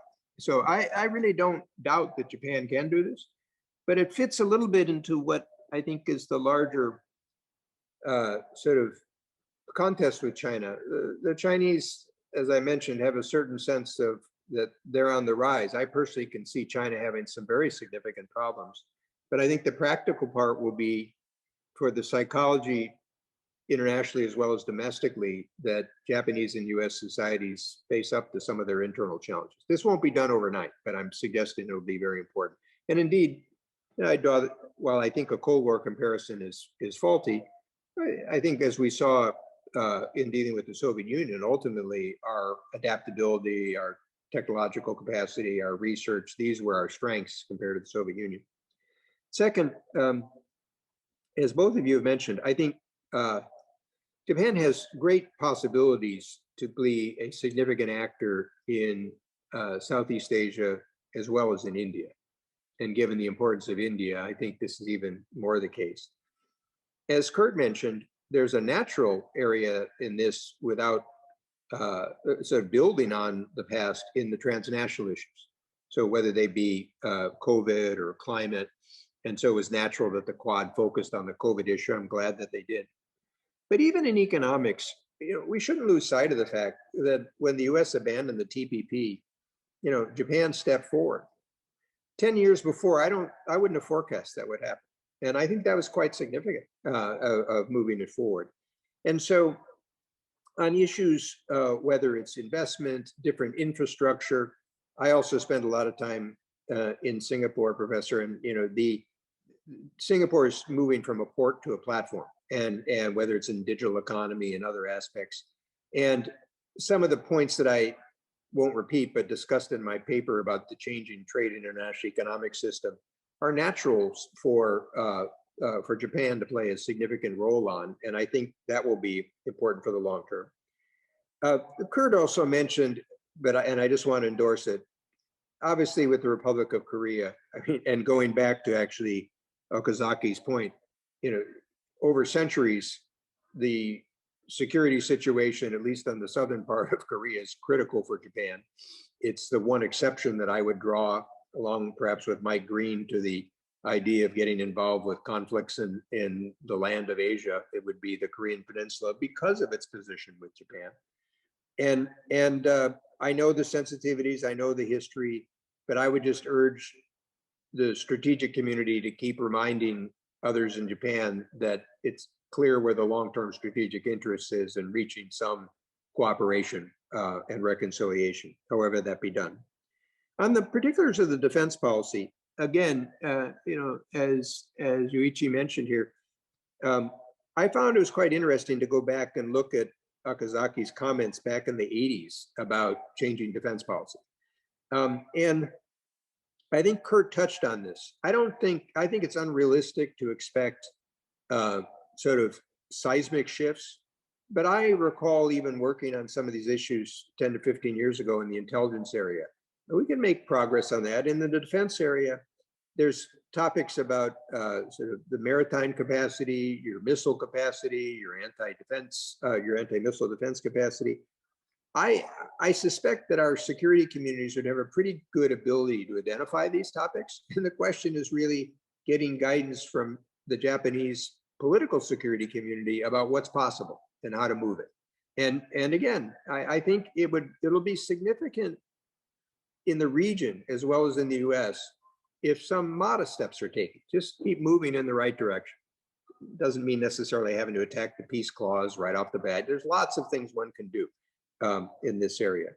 And then one other aspect that I hope this session draws out that probably our Japanese friends wouldn't think about as much, but given the points that Jim Steinberg and Kurt and I mentioned about the US trade policy in the region, I think it's important for Japan, particularly with a deepening alliance with the United States, that it works with Australia and others to try to push the political thinking in the United States to recognize that the long-term US presence will require some increasing flexibility on our trade policies and digital policies and other issues. There was a point where everybody thought we were going to have a trade war with Japan in the 1980s and others, and we overcame that in different processes. Things worked. So maybe there's an ability here to also help the American political system understand, for example, there's still a view in the Washington policy community that Asia is dependent on exports to the United States and Europe. Well, it's not small, it's a significant factor, but they're totally overlooking what's happened over the past decades with sort of intra-Asian trade and the United States being left out of that. And I'll just give you one other example of where Japanese and US cooperation can make a difference on this. We've all probably observed sort of the Chinese debt policies, and whether it's in Central Asia or Africa and others, and some of the debt buildup. And for people that study this, you'll notice that the Chinese were agreeing to renegotiate their Exim Bank debt, but not the China Development Bank debt, which they thought was more like commercial bank debt. Frankly, if I were the Biden administration and Janet Yellen, before I moved on the issue of additional SDRs for the IMF, I wouldn't have just tossed that on the table. I would have gone to Kristalina Georgieva of the IMF and said, maybe I can move on this, but I need China to take a step such as restructuring the China Development Bank debt. And we don't have to club them over the head with this. We can do it. You can do it behind the scenes. They can actually be seen as a constructive force. But I could see some effort in a multilateral context to get a win-win. And this is a tactical point, but one I will mention is that while I favor the Biden administration's multilateralism, sometimes I get an odd feeling that they're a little reluctant to use power and negotiate. And some of the issues, such as the one that I mentioned with SDRs, you didn't just have to give it away. You could have gotten something for it. And so we need to be alert, given Japan's role in these multilateral institutions. This is true in the WTO as well, kind of how we try to accomplish this. And I'll just close with this one last point. I've mentioned it, but how the United States and Japan figure out their position on Taiwan is going to be absolutely critical. Because again, without going at great length, I happen to agree with the position that Blackwell and Zelik mentioned, which is that we should seek to protect Taiwan's autonomy, its democracy, its market economic system, but that it's a red line to talk about going to Taiwan's independence, and we need to recognize that. But at the same time, it's quite clear if you look at the scenarios that China could pursue, whether quarantines or going off some of the offshore islands, ones that don't necessarily involve direct invasion, but could have a traumatic effect. And the US response is almost impossible without a cooperative Japanese response. And where I see the big strategic tension here is that if something serious happened to Taiwan's autonomy, my guess is it would have a huge effect on the security confidence in Japan. On the other hand, I have no real sense that the Japanese society is ready to take the steps with the United States that we need to take to deter, not necessarily take aggressive action, but to show China that there would be a big cost with challenging the autonomy. So that's a good example of an issue that I think both sides are going to have to build towards. Thank you. So actually, I have 4 questions lining up, so I will stop my question and kind of give floor to the participants. Actually, the organizer, Dr. Gavin, has sent 1 question each to Dr. Zelik and Dr. Hosoya. To Dr. Zelik, the question is based on your important book that you just published. He was asking about the tension between the economic agenda and security challenges in East Asia. So that's not only today, but historically. So on the economic front, there seems to be a continued desire to try to maintain open cooperative economies based on the vigorous trade and exchanges.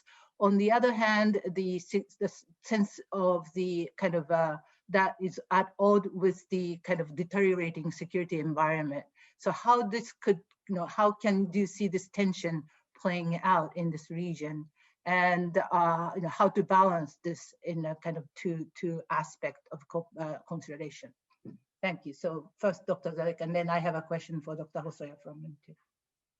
Well, insofar as I believe that grand strategy descriptions can be useful, I'll cite Mike Green's. I don't know if Mike is actually with us yet today. I know he'll be later.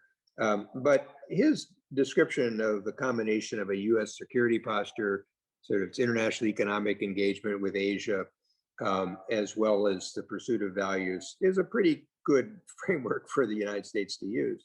And if you go back to the question of how you reconcile these, I'll give you some of my own experiences. The Cold War was ending, at least in Europe in 1989-90. It's one of the reasons the United States pressed for APEC.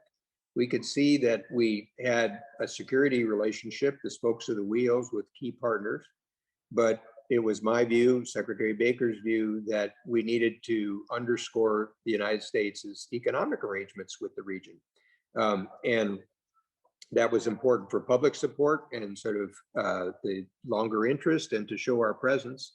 And of course, I wanted to try to pursue that further through various free trade agreements, many of which would have culminated in the TPP, which was with 11 economies, 6 of which we'd already done agreements with. And just to give you a sense of the practicality of this, I personally believe this could have gotten done if it were done a year earlier, because the Republican Speaker of the House, Paul Ryan, got through the Trade Promotion Authority in 2015. The sad part was that for various reasons, the Obama administration didn't act on this policy for the first 4 years, and then they acted on it with Mike Froman in the second term, but they didn't get it done in time. And that's part of the challenge of policy getting done in time. So what Kurt mentioned and others have talked about is maybe there'll be another opportunity here. I'm one of the people that have suggested to him and others to start on some of the digital topics if you can't go into the TPP. But there are other ways that we've sort of alluded to here about whether it's with some of the using the multilateral institutions, whether it's the infrastructure funding, whether it's this new development institution the United States has had. I think the problem, what we need to continue to recognize is the point I mentioned about the private sector. We will never outcompete China by trying to have state-directed systems. and by the way, by shutting down societies for universities and open trade and investment and others. So my answer to Frank is that you're going to have to do both, and that's part of the political challenge that the leaders will have to have. And we've seen that throughout our history. I use the example that in 1947, when the United States had 50% of the world's production and looked all powerful, Will Clayton had to come back and convince Truman not to sign a bill on a wool tariff that would have killed the gat. And so this is the nature of the political role. So for Hosoya sensei, Frank is asking, do you share and see any tension between discussions of the Indo-Pacific with its focus on maritime issues and affiliations like the Quad, and discussing East Asia kind of more broadly? What are the upside and downside of framing the issues through the Indo-Pacific lens? Is there any danger of Indo-Pacific being too broad, or ironically leaving out important issues when thinking about East Asia? Well, thank you very much for that question. It's a very difficult question to answer because there can be several ways to respond to that. Dangers and risks in using the term or regional concept or the Quad. First of all, China doesn't like, of course, the word Quad. And China is campaigning against the Quad because China now feels encircled by the four liberal democracies. China doesn't like to see the ideological confrontation between China's authoritarian regime or anything and these liberal democracies. China usually likes to use its economic statecraft or its economic power to define the foundation of the regional order. So what the Quad is now doing is considerably different from what China likes to do. But on the other hand, there are several areas where the Quad countries can collaborate with China. And I think that the four countries, particularly I think India particularly, are really are sensitive to use a framework of Quad, not to isolate China in this regional order, regardless of the existences of many conflicts between the two great powers. So that's why when we first look at the document of the joint declaration by the Quad, it's interesting that the document focusing on COVID-19 vaccination and also climate change, because these areas, I mean the coronavirus, COVID-19 or vaccination, and also the area of the climate change. It's clear that the Quad creates a space for a collaboration with China. And they usually basically do not mention a lot about, of course, Taiwan or strategic issue or security issues in the joint declaration. So I think that the Quad is still interested in maintaining and enlarging its collaboration with China to tackle with these issues. This is one thing. The other thing is that the advantage of the using the framework of the Indo-Pacific is that in East Asia or Northeast Asia particularly, we are entering into aging society, and China, South Korea are not exception. So what Japan is now experiencing is exactly what the China and South Korea will experience soon, within a decade or two. So China is really curious about learning lessons from Japanese experience. So this is now foundation of Sino-Japanese cooperation. China is learning Japanese experience because without the social security system in China, China will experience much more difficult issues in coming decades in these issues without social security or social welfare system in its own. So that's why I think that the China will need more Japanese collaboration or cooperation in these fields, how to create Chinese own pension system or social welfare system. And also China, time is not at China's side because within a decade, China will be affected hugely by one-child policy of China. So that's why I think that in East Asia, we all will enter into rapidly aging society. But on the other hand, in Indian Ocean, there are huge population like India, Bangladesh, or Pakistan, or East African countries such as Kenya. The population is rapidly growing.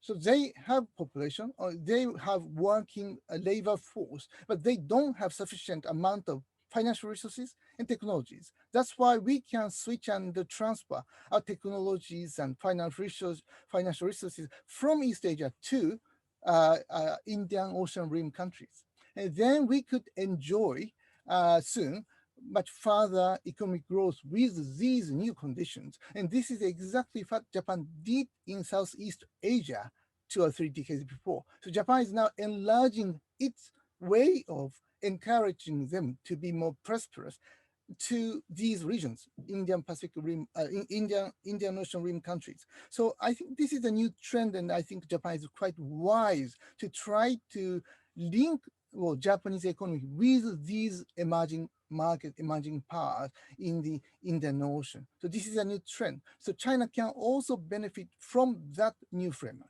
So in that sense, I think there are many advantages in thinking in this way of regional concept of Indo-Pacific region. Professor Sayori, may I make a comment on the Quad? Sure. Yeah. Please. So I listened closely the way that Kurt Campbell discussed it, and I think he was wise in that. I think the Quad can be useful, but we have to be very careful we don't overplay it. And maybe it's easier in a Japanese context than in a US context because people tend to think of allies. India will never accept the security alliance for historical, anti-colonial reasons, others. It will accept partnership, but it wants to maintain a certain amount of strategic autonomy. Second, when we founded APEC, we had great sensitivity, people may recall, with the ASEANs and the concern about the ASEAN Forum. So this has to proceed in a way that doesn't look like it's displacing the ASEAN system. And note how Kurt was talking about sort of a network, an intersection of different systems. And particularly in the United States, because Biden administration will focus on democracies, well, that's a good aspect. But if it looks like this becomes a containment of democracies of China, I think it'll backfire with everybody. And that leads to the one part of the discussion we didn't really get with Kurt, which is that I understand the early steps the administration is taking, but at some point somebody's going to have to reconcile some of the rhetoric with whether we're willing to cooperate with China on some things. And I don't know if this is the case in Japan. In the United States, there's a new conventional wisdom that cooperation with China failed. This is just historically totally wrong. Whether it's UN Security Council resolutions, whether it's the financial crisis, whether it's proliferation with Iran and other topics. And the administration will have to decide whether at some points it is willing to figure out how it will find some common interests with China.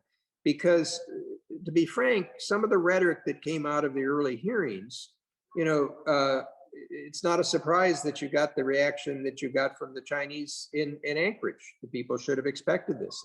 And in particular, what I'm focusing on is I think it'll be important for the United States, Japan, others to be careful for the ones that are going to be very provocative. And so, for example, the idea that there'd be an embargo on the Olympics related to Xinjiang, I think that is an explosive issue, to say nothing of obviously the Taiwan issue. But in the political debate in the United States, there's just kind of this bluntness about sort of confronting China that's a leftover from the Trump era. So I think this will be the most sensitive issue for the Biden administration to deal with, is not just on climate change or COVID, but on some of the economic issues where clearly there are commonalities, and there are factors within, there are groups within China that still would like to carry forward an agenda that I think could fit with some of the US and Japanese interests here. And I don't know how this will play in Japanese anxieties about cooperation with China, but Japanese, I think, face this reality as well. There's an article in the most recent Foreign Affairs by a woman who's a professor at University of Oregon. It's the first respectable piece I've seen looking at the WTO accession and kind of pointing to all the different things that were accomplished and how it supported the reform, but emphasizing this properly cannot just sort of end at a given point. So my caution here is we have to be careful not to make the Quad into something to carry weight that it can't carry in terms of the strategy. Thank you. So I have two questions which are related to China. So I will combine them because they are kind of targeting to this kind of a similar question, but from a very different angle. Hal Brands asks, given the China's disinformation campaign about US vaccines and the increasing zero-sum framing of vaccine diplomacy, is there scope for US-China cooperation on COVID? And is that a futile quest? So that's one side of the question. The other side, Gary Talarico asks about whether there is an opportunity for US and Japan to engage China together for getting some cooperation in issues of mutual concerns, such as global warming, environmental issues, Korea, trade, infrastructure in Asia, and so on. So in some ways, I think the perspective of the question, the kind of people asking questions kind of represent the inroad into it, but basically the question whether how to engage China and whether these efforts, what ways that these efforts can be productive. So maybe, can I ask Professor Hosoya first? Yes, thank you very much. Two variable questions. Thank you very much. And 2017, June 2017, Prime Minister Shinzo Abe actually officially declared his willingness to support China's BRI for the first time. It was a big step forward because there are some others within the government who didn't like that step forward to support China's Belt and Road Initiative based upon several conditions, particularly four conditions, including transparency and so on. So in that sense, Japan stepped forward and that step actually was a little bit different from, at that time, Trump's administration's approach to China. So in the sense, in the last 3 or 4 years, I have seen the differences in approach to China between Japan and the United States, US administration and Japanese administration. I talked on these issues deeply with experts in Japan and practitioners as well, and in the United States as well. And I had the feeling that they basically, within their government, they basically welcome the difference because there can be several different roles to play, and they can differentiate their own role respectively to approach to China. And they can coordinate their differences by themselves within the alliance. And so in that sense, they could actually gain benefits or results out of that coordination between the two different approaches. Without coordination, the difference would perhaps damage the alliance, but with coordination, I think that the difference could work in a better way. And nowadays, I think that the coordination is much deeper between Biden administration and Japanese government. And particularly, it seems that the Suga administration is really keen on trying to take some of the liberal issues, such as climate change and so on, to be closer to the new Biden administration. Like carbon neutrality as well. Prime Minister Suga declared last year on that issue. So in the sense, I think that now the US-Japan alliance or the relationship works very well in a good shape. But on the other hand, Taiwan issue is really difficult, as Ambassador Zelik repeatedly mentioned. Recently, a few weeks before, particularly after the 2+2 US-Japan Security Consultative Committee actually convened, Japanese Defense Minister Kishi Nobuo, he is a younger brother of Shinzo Abe and the grandson of Prime Minister Kishi Nobusuke. He is pro-Taiwan, prominent pro-Taiwan Diet member within the LDP, and he is now defense minister. He mentioned about the Japanese role in a war between the United States and Taiwan, and that comment actually was reported by Japanese media, and that report is now circulated quite broadly within Taiwan. They mentioned and talked about Japanese role in the possible coming war between the United States and China. And reportedly, Defense Minister Kishi mentioned about Japanese important role in it, including logical support to American military strikes and so on, or others. So in that sense, we are not yet sure whether we can play such a role. And I'm not quite sure that report is correct or not. But anyway, it seems that the US government and the Japanese, some minister within the government in Japan are curious about how to respond, how to coordinate the policy of Japan and the United States in response to this kind of crisis, because this kind of crisis is more probable than before, for some reasons.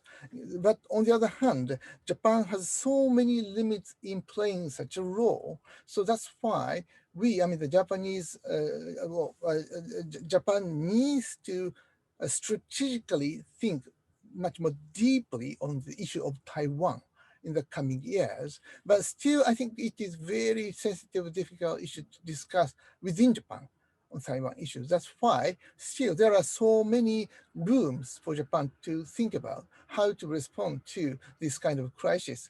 But I'm also curious about how much the current Biden administration is thinking about pressuring China on the Taiwan issues in its strategic consideration on their China strategy. So it depends on that. And I think we have to wait for the coming publication of the new national security strategy of the United States. And then we will see the concrete American strategy or guideline on the issue. Of course, we can see interim report, but maybe within a year, we will see the result of the current discussion. After seeing it, maybe Japanese government can adjust to that new strategy. Thank you. So- Ambassador Zelik? And these are good questions that drive us to some of the details beyond the strategic concept. So to start with COVID, if you speak to virologists, and I included some of this in my paper, they will identify that these events are occurring with increasing frequency and higher cost. And it's directly connected to the wildlife, livestock, human connectivity. And we see it principally coming out of Southeast Asia and South China. And one virologist made an estimate, there's perhaps some 750,000 viruses with zoonotic potential. So in other words, to spread to human beings that we really don't know very well. And we could probably identify them to a significant degree for about $1.3 billion. So that strikes me as an investment for everybody's interest. So then, going to the disinformation campaign, The way I would deal with disinformation campaigns is the way that we dealt with them at other points in our history, which is to prove that they're wrong. So presumably if US vaccines work pretty well and people want them, that will be the best way to sort of counter the vaccine campaign or the disinformation. You see this going on as part of the Quad effort with Southeast Asia. At least from what I've been able to see, most people aren't turning down the US vaccines. There's some issue with AstraZeneca, and in fact, the technology is advanced compared to what you have in China and others. And then this is the broader, I think one also needs to keep in mind with the Chinese response. I'm not justifying it, but the US response to China in the COVID was designed to get a negative reaction. If you blame them, if you try to insult them, if you try to humiliate them, I mean, how many people does that work well in your own human relations? You think they're just going to sort of collapse and say, oh, yes, we were wrong? I mean, it's pretty obvious what happened in terms of people being unwilling to provide information up the chain. By the way, this is going to be a problem with Xi more because as he centralized power, I think people are less likely to share information. It actually means why diplomacy can be more important because people will report those informations. And so, you know, as I mentioned, you'll see in my article, I'm not unrealistic about Xi's reliance on the Communist Party and control and a system, but I do suggest it's practicality. Can you deal with these issues without China? How are you going to deal with future sort of viruses without sort of ignoring China? And so, will there be problems? Will it be yes? Will it be perfect? No. But can you make improvements and can you reduce the risks that are in common interest? I suspect you very much can. So this really brings us back to the core issue that I mentioned before, which is beyond the ideology and the strategies, what sort of results do you want to accomplish? And all throughout US diplomatic experience, if you wait for the perfect, you're going to be waiting for a very long time. Then on the climate change, I'll give you a shorter example of this. You know, the Chinese came forward with statements about sort of a sort of a zero position before 2060, but it's not even clear whether they're talking about all greenhouse gases or just talking about carbon. They haven't been clear on when the peak period will be. They've got more coal-fired plants being built than the US has in existence. Now, you could take the Pompeo approach and blast them on it, or that wouldn't work because Pompeo didn't believe in climate change anyway, but you could take that approach. Or what I would recommend would be in the run-up to the COP in Glasgow, whether it's the US, Japan, or frankly, neutral parties in the UN and others should say to the Chinese, look, you can be a participant or you can be a leader.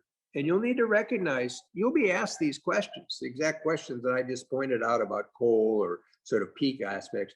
Wouldn't it be in your interest to get ahead of them? And by the way, we all have to do our part, the US and Japan, we have to make our commitments. But you know, these are the aspects where you create some interest that there can be sort of cooperation for sort of a mutual goods. And that brings back to the key point here is that I think insofar if the US and Japan do not find ways to get beyond the rhetoric of confrontation and condemnation to accomplish things with China, then all these structures will lapse into sort of a more negative and hostile environment, regardless of what you call them. Thank you so very much. Great kind of discussion, but I'm aware of the time and we have only 1 minute left. So kind of following just as a prerogative of the moderator, I want to ask one question, maybe you can respond kind of in few words. So following Ambassador Zelik's comment about the kind of domestic will of trying to lead this Japan-US cooperation to kind of more peaceful, stable, prosperous East Asia, Asia Pacific, or Indo-Pacific. You know, what do you see as the major obstacle? What do you see as the major kind of bright spot in the US from the Dr. Zelik side, and then in Japan, in kind of getting the will to kind of move forward in, kind of in collaboratively in this new, against these new challenges? If you could kind of give us a quick response, that'd be great. Yes. Dr. Zelik first? Yeah. Oh, okay. Yeah, Hosoya, sorry. Go ahead. Thank you very much. In a few words.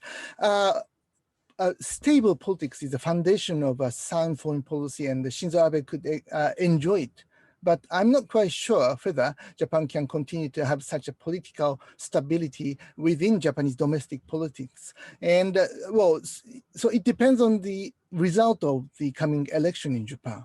And then maybe it would be possible to see the annual change of prime minister in Japanese politics, and it would damage the continuity and the stability of Japanese foreign policy. And I really hope that the Japanese prime minister maintain to be strong enough to promote long-term Japanese grand strategy of foreign policy, anything. This is my take. Thank you very much indeed.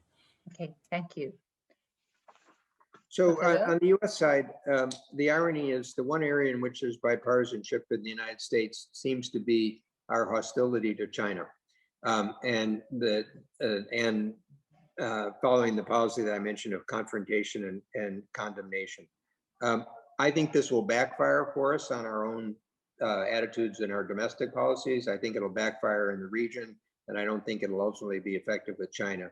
So the question is, and Kurt sort of set this up, but he wasn't at a point where he could deliver, is can we find a combination working with allies and partners of deterrence, areas where we find cooperation, areas where we stand for our values, but in a constructive way. And we could talk more if we want over time about how that can be done. And also recognize that China isn't 10 feet tall. This idea that the United States has this odd behavior where it happened with the Japanese economy in the 1980s. It happened with the Soviet Union earlier. So when we feel we're in some contest, we feel we have to adopt somebody else's system, even though our system might be pretty good as it is. So maybe we ought to stick with our own system and be confident that over the next 10 or 15 years, that the United States and the democracies of the world can do quite well vis-a-vis China, if we don't sort of lose our nerve. And the key issue in the medium term is the one that Jim and Kurt and I have all identified, is that if the US doesn't have a more active trade policy, it will hobble itself. Thank you. So thank you very much for all these very stimulating discussion. I feel like, kind of back as a freshman in college, having taken a great international relations course and being inspired to be a professor in international relations. So I'm really thankful for that. So I would like to close this first session. Thank you very much, Hosoya Sensei and Ambassador Zelik. We will have 15 minutes break, and we will come back with the second session with Dr. Halbrands and Dr. Michael Green, discussing moderated by Emma Charlotte Avery. So we will close for now, but we will come back in 15 minutes at 8:45 Eastern Standard Time. But thank you again, really a pleasure to be here, and thank you coming as the audience. Hey, welcome back everyone, and welcome to the midnight session of this conference. Congratulations for making it this far. If you're on the East Coast, that is, I guess, in Japan, you've already had your second cup of coffee and getting ready to go out and do some hanami at your lunch hour. But we're the few of the proud that make it this far here. My name is Emma Chandler Avery. I'm a specialist in Asian affairs at the Congressional Research Service, and I'll be moderating and commenting on this panel. Right now, I'd just like to introduce our panelists, who are very distinguished. You probably know them already. First, we have Professor Halbrands. He's the Henry A. Kissinger Distinguished Professor of Global Affairs at Johns Hopkins SAIS, and is also a scholar at the American Enterprise Institute. He served in the government as a special assistant to the Secretary of Defense for Strategic Planning in 2015 and 2016, has written many books and articles. The most recent one is The Lessons of Tragedy, Statecraft, and World Order, co-authored with Charlie Adele. Second, we have Dr. Michael Green, who is the Vice President for Asia and the Japan Chair at CSIS, and also the Director of Asian Studies at the School of Foreign Service at Georgetown University. He also served in the government on the NSC in 2001 through 2005 as a special assistant to the President for National Security Affairs and Senior Director for Asia. He's also authored many books and articles. The most recent is By More Than Providence, Grand Strategy and American Power in the Asia Pacific since 1783. So I'll turn the floor over to Professor Brands first to talk about the paper he wrote for this, then to Dr. Green, and after that, I'll offer just a few of my own thoughts before turning to Q&A. Go ahead. Okay, great. Thank you so much, and thanks to the Kissinger Center and my friend Frank Gavin for hosting this event, and to our friends from Japan for helping us put it on. It's been a lot of fun so far. So I'm just going to try to briefly summarize the paper that I wrote for this event, which is titled "China's Rise and the Weight of History." And the argument is basically this, which is that Chinese officials are increasingly talking and acting as though history is on their side in the competition with the United States, but history may actually beg to differ. And so over the past half decade, it's become, I think, ever more difficult for observers abroad to deny what Beijing itself admits, that China is really pursuing a pretty significant revision of the US-led international order, not just in Asia, but globally. But that challenge is bringing China not just into competition with the United States, it's also bringing Xi Jinping's government up against some of the most deeply entrenched patterns of geopolitics over the past several hundred years. I'll enumerate what those are. Chinese officials realize this, by the way. They've developed some very creative and clever strategies for getting around the obstacles they confront over the past 20 to 30 years. But I think those strategies are actually starting to produce diminishing returns now that the world is less complacent than concerned about the potential disruptions that China's rise might provoke. And so let me talk a little bit about what I take Chinese grand strategy to be, and then what some of the deeply rooted challenges China faces are. And so I've argued that China has essentially a concentric circles grand strategy consisting of four ambitions of escalating audacity. And so the first is basically just to maintain the CCP's hold on power, not surprising for an authoritarian regime. The second is to make China whole again by restoring the bits of the map that were taken away from China when the country was weak, whether Taiwan or Hong Kong or other areas.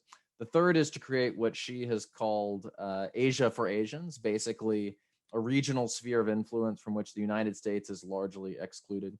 And then the fourth, and this is probably where there's the most disagreement, is I think China is looking to not necessarily overturn, but to weaken the US-led international order and start substituting for parts of that order Chinese-centric alternatives. I'm happy to say more about this, but the point is it's a pretty significant agenda. I think it actually does add up to a true hegemonic challenge. The question is whether Beijing can accomplish it. And I think that China is going to run into, and is already running into, four big structural obstacles. And the first is just that autocracies have consistently been outmatched by more liberal states over the past 400 years. It seems that great power politics favor democratic polities. Philip II, Napoleon, Hitler, Stalin, they all mounted serious challenges to the global balance of power. All were eventually defeated by their more liberal rivals and the coalitions those rivals helped to rally. There are a lot of different reasons for this. Democracies tend to be more effective in rallying allies, for instance. They tend to have financial advantages, at least according to the social science literature. But I think the overall pattern is fairly robust. Second, China confronts a strategic geography that is quite daunting, and I think is actually more likely to obstruct than enable revisionism over time. On its Pacific frontier, it has a strategic cordon of countries from Japan to Taiwan, the Philippines, that basically enjoy very strong relationships with the United States. To the south, it has rivals like Vietnam and India.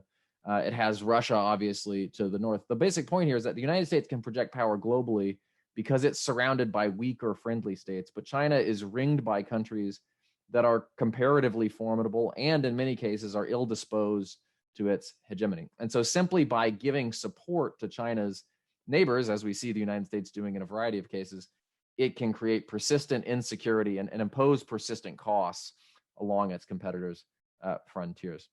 The third point I would make is that I think Beijing's road to primacy is actually a bit narrower than it was for rising powers in the past, because one traditional lane of advance, military expansion, is riskier than it was in previous eras. I'm not making the argument that war, or even great power war, is obsolete. If it was, the PLA wouldn't be preparing so feverishly to give China the capability to invade Taiwan. for instance. But since 1945, the combination of nuclear weapons and US security guarantees has made it very risky for a revisionist power to overturn the balance of power with military force. China's challenging that in some clever ways today, which I'll talk about, but still, I think the pattern holds.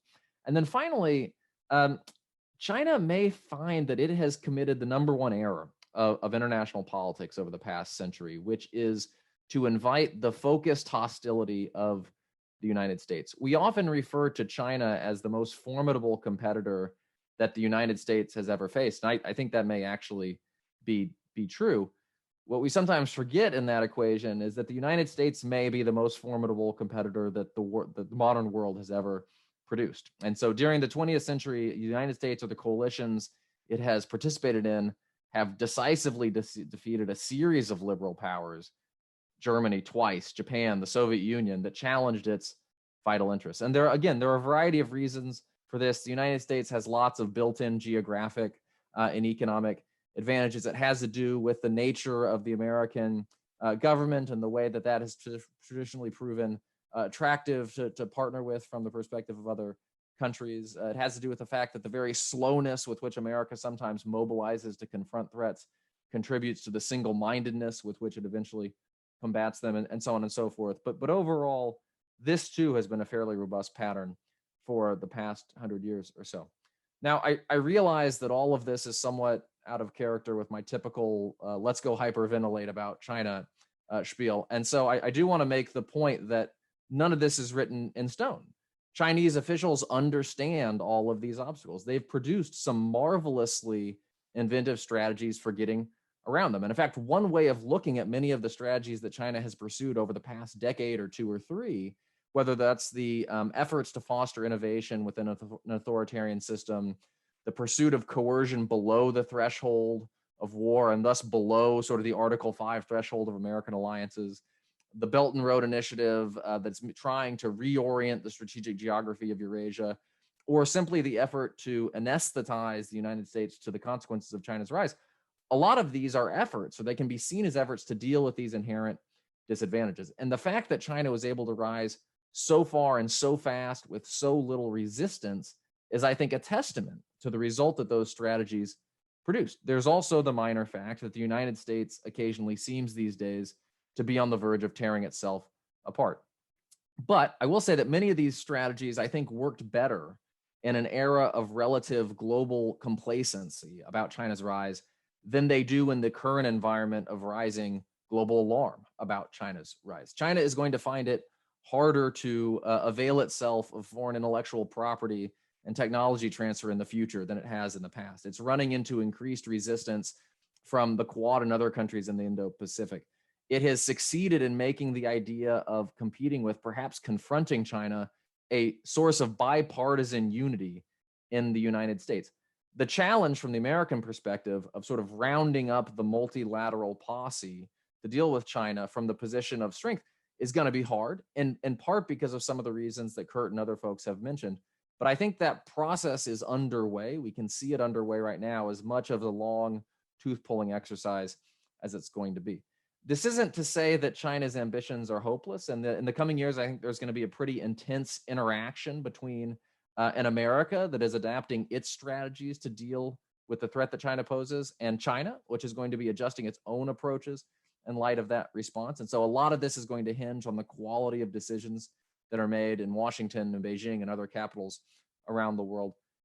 But the punchline, I think, is that the fact that so many characteristics of modern great power politics seem to favor the US probably gives the United States better options and more room for error than China possesses. Nothing is predetermined, of course. Beijing may still succeed in displacing the United States in Asia and perhaps beyond. But if that does happen, I think it's going to represent either a catastrophic failure of American statecraft or a pretty awesome triumph of Chinese strategy in overcoming all of the obstacles that Beijing confronts. So I'll stop there. Go ahead, Mike. Thank you, Emma. And that was terrific, Hal. I really enjoyed that. And look forward to the discussion. I thought the panels earlier were also really excellent. And I was struck that Kurt Campbell, who's a friend who I've worked with for many years, but how much he emphasized in the Biden administration strategy, that it's centered on Japan, that the Quad will play a larger role, that they're deliberately using the term Indo-Pacific to frame their strategy. I thought Hosoya Sensei's description of Abe's and Japan's grand strategy was excellent. And I agree with him that it has essentially replaced what we know as the Yoshida Doctrine, Japan's post-war, more reticent and economically focused strategy. And it's striking how much of the strategy that Professor Hoya described is now American strategy. The very phrase free and open Indo-Pacific, which was designed within the Foreign Ministry. And as a Georgetown professor, but a SAIS alum, I will admit, by a SAIS grad, Suzuki-san, who was a classmate of mine at SAIS, who headed policy planning, who literally wrote the free and open Indo-Pacific strategy that a slightly uncertain Trump administration borrowed and moved out with. The Quad, was Abe's idea. The Development Finance Corporation, the way that the United States is now trying to compete with Belt and Road, is modeled on JBIC. So Japan's strategy, since Abe, has had more impact on US strategy towards China than any other country's strategy has had an impact. And that includes Australia and Britain, I would argue. What defines these approaches is a pronounced and very deliberate, especially in Abe's case, very deliberate maritime strategy, evoking the seas. The Indo-Pacific evokes the oceans. And there are reasons why the US and Japan are so closely aligned now that political scientists can point to that are structural: the rise of China, we need friends. But I think both the United States and Japan are turning to traditions that we have had for 160 years to maintain our security in the geography of the Indo-Pacific. And so my paper kind of looks at that history in both countries, how it has now begun to intertwine, and what our historical statecraft and current approach tells us about some of the strengths and weaknesses of this approach.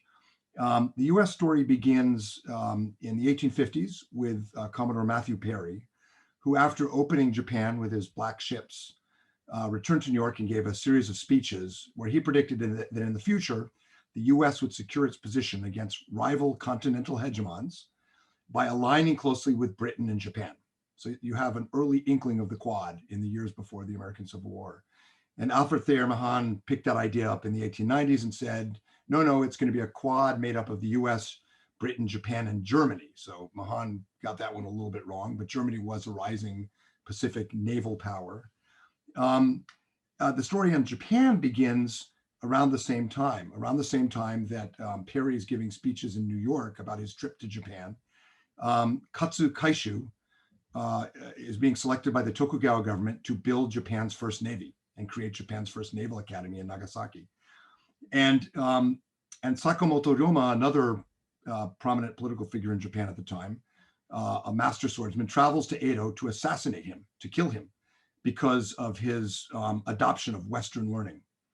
Sano Joi, revere the emperor, expel the barbarian. And when he meets Katsu Kaishu, instead of killing him with his sword, he's so intrigued by Katsu's theories of naval power and maritime strategy that he becomes a student and one of the leading proponents of maritime outlook for Japan. And for professors like me and Hal, it's really encouraging to know that if you're attacked, even if you're unarmed, if your pedagogy is effective enough, you can survive. So Sakamoto wrote his famous 8 points for the Meiji Emperor, which basically described a maritime Japan aligned with maritime powers with a strong navy, following commercial rules of the world. So we both, 160 years ago, began converging on this idea, the US and Japan, of a maritime strategy for the Pacific. And of course, we both strayed from it a lot at various points. I mean, Japan much more seriously, as Yokebe Makoto, the Japanese diplomatic historian, argues, the biggest strategic mistake Japan ever made was trying to conquer China. And he argued a maritime power should not try a continental conquest. That's not how you play the benefits of your geography. And even as recently as the Hatoyama government, Hatoyama pushed this idea of an East Asia community to counterbalance the US. Even in the post-war period, even under the Yoshida Doctrine, there was an ambivalence about competing against China alongside the US in Japanese strategy. And the last gasp of that was probably Hatoyama in 2009, who surprised President Obama at the UN by declaring publicly that he would form an East Asia community with China to counterbalance the US, and the US-Japan alliance to counterbalance China, this kind of equidistant freedom of maneuver that, that he was trying to create. In the US case, this Mahanian maritime concept had its own ups and downs. In 2012, when Xi Jinping proposed a new model of great power relations, arguing that Asia is a bipolar system and the US and Japan and China have to compromise and work out a condominium to avoid conflict, a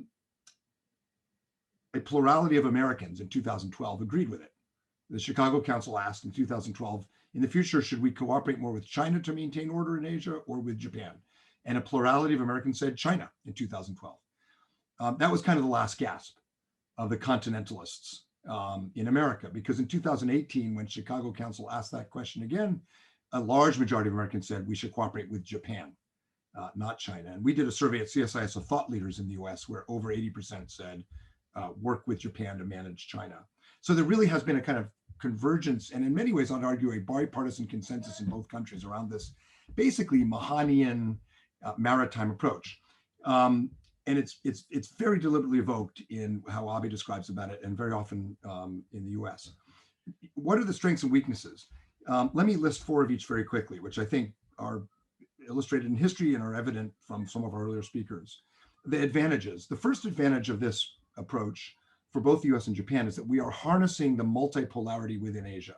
And Hal described this very well. China is surrounded by pretty important countries, India, Australia, Korea, Indonesia, that would prefer American to Chinese hegemony. We know because at CSIS, we've asked that question in surveys. China portrays a multipolar world where China and the US are the 2 poles in the Asia region. But Russia and Europe are multipolar balances to the US.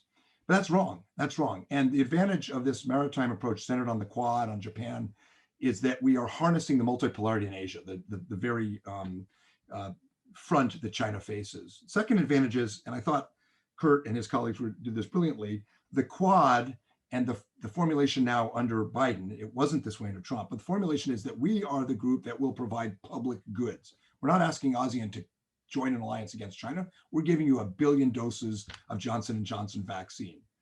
Who's supporting regional order now? And I think that's very much consistent with the value systems of these maritime and democratic powers.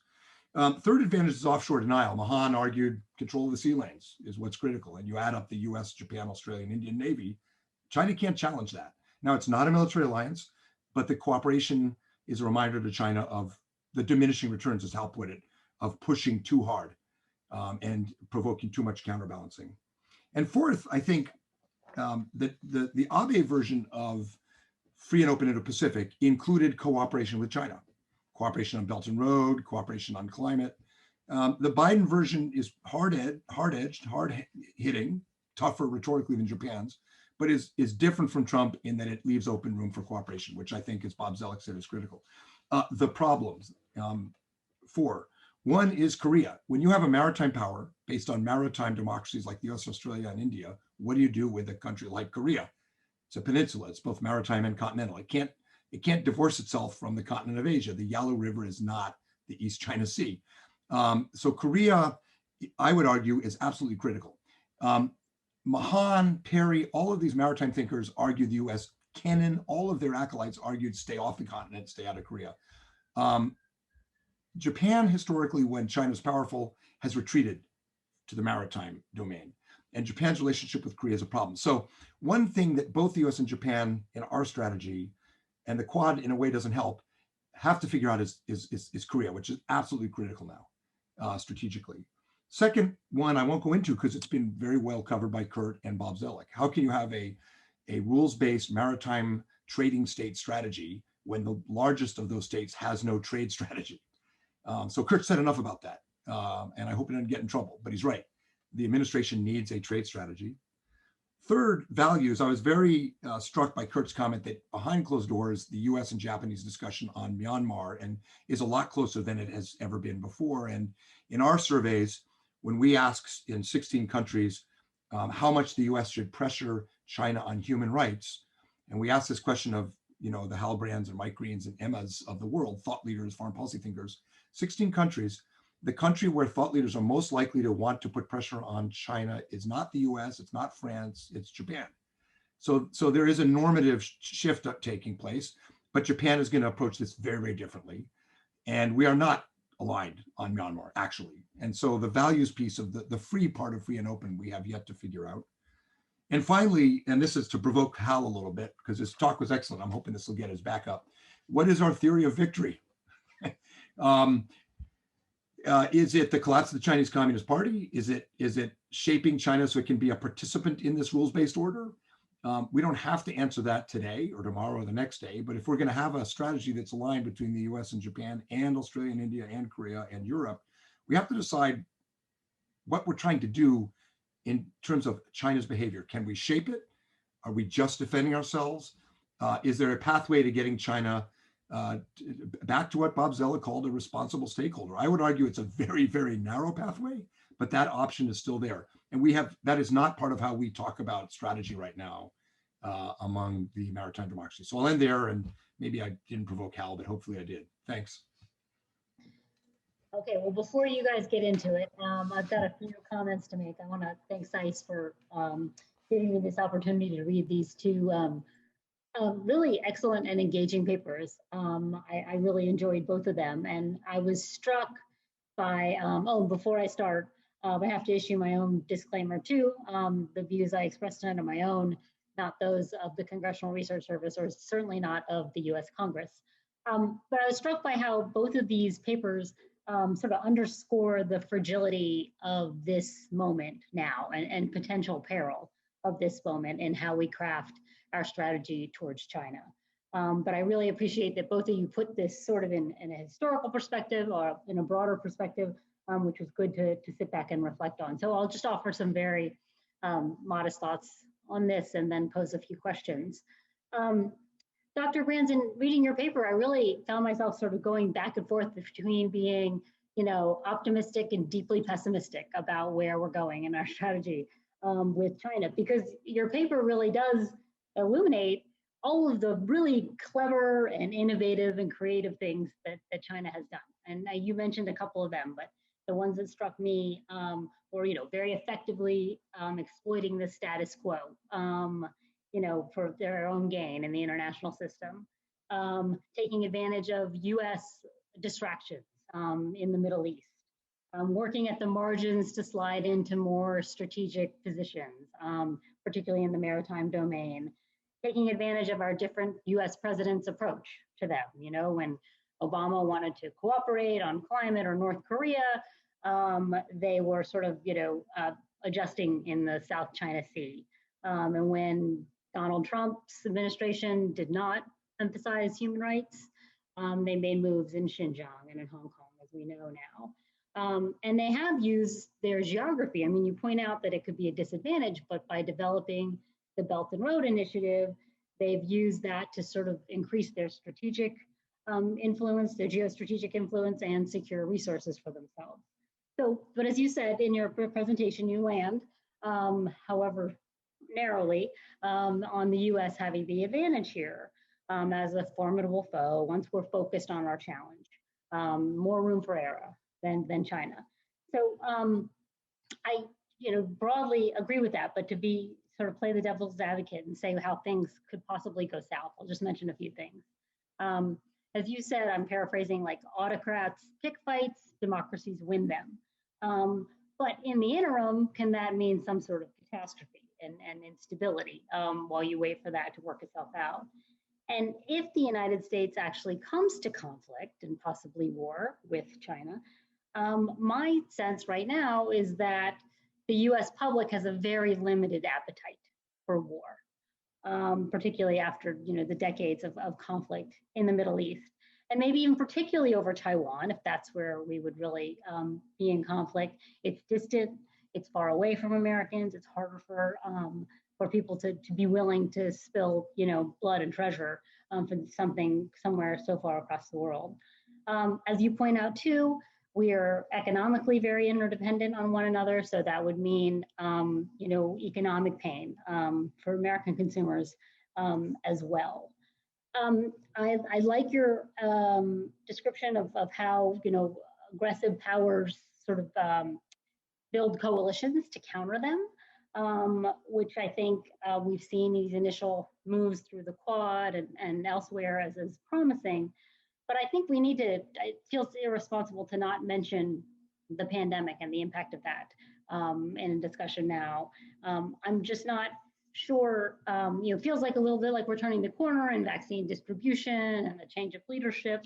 But I think that our initial failure to control this and 600,000 US deaths then we had an attempted insurrection. I think that the US image as a global leader has suffered some damage. So I'm not sure that countries would be as compelled to join with us, or it's possible that that could happen.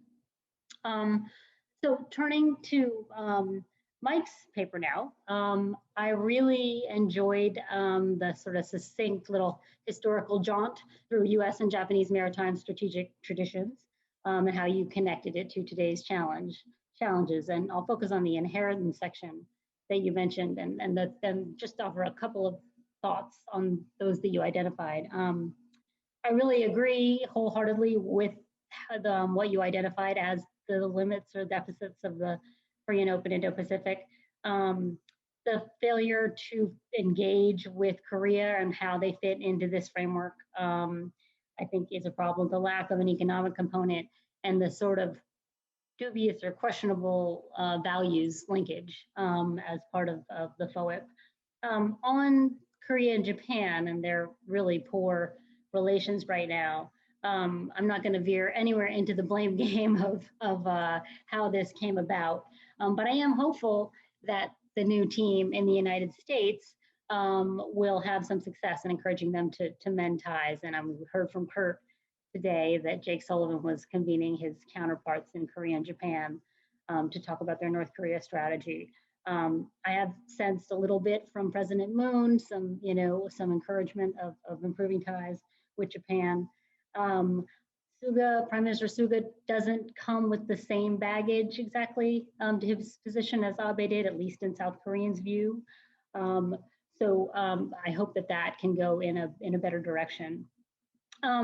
You just talked about this tension of values, and I think it's interesting that Kurt Campbell mentioned that things were changing, but I think we can't ignore that just as the Biden administration is increasing its emphasis on human rights and democracy concerns, Japan doesn't have that same record.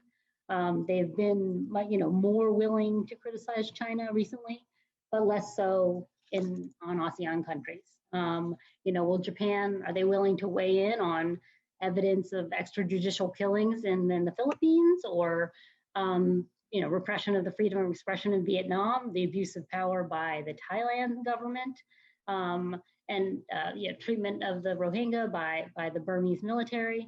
I mean, these could be a test if the United States is expecting Japan to share its position, particularly in regional fora, the ASEAN Regional Forum, for example. So those are just my very brief thoughts on your papers, but I now would like to ask a couple of questions before we turn it loose to the questions that are coming in right now. There have been a lot of questions and talk about the Quad, so this might, but I want to get your take on this too, just about the durability of the Quad. Is it as vulnerable to leadership changes as it was before when it sort of fell apart?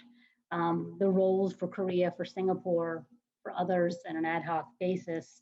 And then basically just, India has always been the question mark, right? Inconsistent in terms of their willingness to engage in these things. So how durable do you think this is going to be? Professor Brance, do you want to start with that? Or respond to anything I said? Sure. Yeah. I mean, I really enjoyed the comments, and so maybe I'll take a chance to respond to those as well. And maybe I'll start with the question you asked about, even if this all turns out okay in the end, what sort of catastrophic damage might there be in the near term? And actually, one of the arguments that I've made along with a friend and colleague, Mike Beckley, is that while we should be thinking about the U.S.-China competition as a long-term rivalry, we should actually be aware that, in our view at least, the most dangerous part of the competition may be coming in the near term, in the next 5 to 10 years. And we make a slightly counterintuitive argument about why that might be, which is that if it's over the next 5 to 10 years, we argue that China's power will actually peak vis-a-vis the United States. And so beyond that point, Chinese leaders will no longer be able to look at the future with as much confidence. And that's typically actually when revisionist powers become most aggressive, when they think that they have peaked and that they need to move sooner rather than later to achieve the ambitions that they've laid out. And you can sort of, see hints of that, I think, in some of the saber rattling we're seeing in the Taiwan and Strait. And you've seen something actually pretty unusual over the last couple of weeks, which is that I think it's 3 or 4 high-ranking U.S. defense officials have come out and publicly said that they worry about a near-term Chinese assault on Taiwan. And so I don't know whether that's because they're seeing something in the reporting that makes them particularly worried about that, or simply they're trying to raise awareness of the issue, because I think it does present precisely the challenge, Emma, that you mentioned, which is that, it wasn't that long ago that an American president was still saying that the United States had more to fear from a weak China than from a strong China. And to pivot from that to we should be willing to fight a war over Taiwan is a pretty sharp pivot. And I don't think the groundwork has been laid for that. The other big challenge associated with that, frankly, is that I think we are quite uncertain how much and what kind of support we would get from our regional allies in a crisis over Taiwan. There have been some good signs on this, and I'm sure Mike knows far more about this than I do. The Japanese sort of publicly acknowledge that this is something that we are talking about now in our defense discussions with them. But clearly this would need to be sort of a multilateral ball game, and we I think are probably behind the curve on that. And so that's the scenario that I, along with everybody else, worries a lot about these days. With respect, maybe I just take a second to address the point that Mike made about end games and end states. And so this was a piece that I took up with Zach Cooper, who's a friend of ours, about a week ago. And we were trying to think through, competition is really a description of a situation or of a relationship. It's not necessarily a goal. And so what would actually the U.S. goal be? What would our theory be of how competition brings us to something other than unending tension with China? And we came up with 2 possibilities. One is kind of the more optimistic, which is that if you show over a period of years that China's efforts to enact changes in the status quo that we are uncomfortable with will not succeed, then maybe the Chinese Communist Party will ratchet down its ambitions and its bellicosity a bit, and you get to competitive coexistence, where there are still strong competitive elements in the relationship, but the danger of confrontation is reduced and elements of cooperation come to the fore, or at least a reduction of tensions.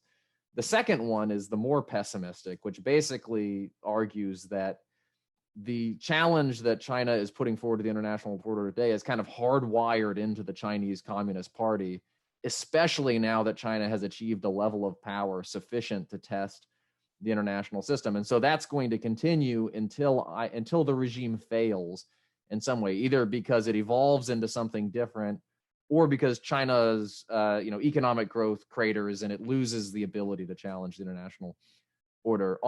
Based on our analysis, we basically say, obviously, everyone should hope for number 1, but we should at least be thinking about number 2. Now, this is where it gets tricky, and I think this is what Mike was getting at in his comment. To even talk about number 2 with some of the countries that we are trying to get to align with us to build this position of strength vis-a-vis China, I think would be seen as unwelcome and potentially explosive. And so the U.S. is in a little bit of a tough situation right now, in that the more we talk about where we see this going over the long term, the more difficult it actually may be to round up near-term cooperation to deal with the challenge. So it's a real pickle, because I think the strategic and the analytical imperatives may be going in different directions. Mike, do you want to respond to that? Yeah, that was a really interesting little riff there by Hal, really interesting. And I hope people read his article. And I agree with it. I think the the dialogue between the US and Japan in particular on grand strategy has only begun to tickle what Hal is describing. We are aligned on an approach, but we have not, I think, either the governments or the foreign policy communities more broadly, we have not really started to discuss how our strategy will shape China's behavior in more specific terms to get us towards that better scenario. That's where I think that's where our homework lies. And it's not surprising to me that we haven't done it because in the US, as the Chicago Council survey shows, there was a pretty robust belief 7 years ago that a strategy of reassurance, a strategy of a new model of great power relations, a strategy of cooperation on climate change, that we would manage this and bend China in a better position that way. And it clearly didn't work because it was followed by Xi Jinping's long list of coercive moves. And now we've shifted towards, well, that didn't work. Obviously, we need to align with our allies and partners, change China's expectations, raise costs, which is right. But we haven't yet gotten to the part with the famous Petraeus line, how does this all end? What is this? How is this shaping China's behavior? Bob Zelik asked really important questions about not only how are we raising costs, but are we creating problems we don't want? And that calibration is the next stage, I think, of US-Japan strategic dialogue. On values, I never said dubious, by the way. I actually, as Kurt said in his comments, I'm actually someone who thinks that values are very, very important to alliances and that we are aligning. And when I went to SAIS back in the late 80s, in Asian studies, if you wrote that, our Asian allies' values and American values were going to converge, you get an F. It's like the whole thrust of Asian studies at SAIS and everywhere in those days was, no, they're not going to converge. We have fundamentally different value systems. That's why we have to study Asia, yada, yada, yada. But I think that the record shows that there is much more convergence than not. It's an interesting question. Why? One reason is structural. Obviously, the Chinese threat is much, much greater to Japan than the neoliberal threat, which animated a lot of Japanese discourse 20 years ago. And as Saori Katara describes really beautifully in her new book, Japan's political economy has changed. Japan is an international stakeholder and rules matter. So economic rulemaking, but also resisting coercion, transparency, good governance, these all matter a lot to Japan's economic success and security.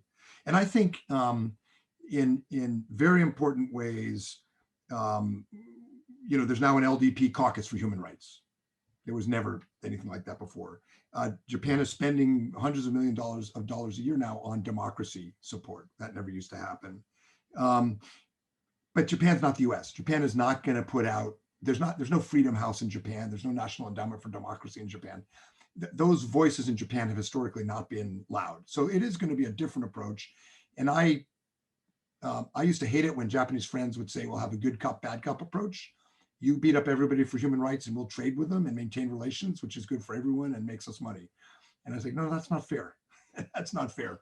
I don't think that's where we are right now. I think the division roles of missions is much more strategic, as Kurt implied, where we actually agree on where we need to go in Myanmar, or the Philippines, or the Thai Coup, but we're going to do it differently. And we're going to do it with Australia, perhaps in India and Europe. And I think there's more of an agreement on where we're trying to go, and not a debate between American and Japanese officials about whether Western values or Asian values. We're done with that. So we'll have different approaches. It will look different.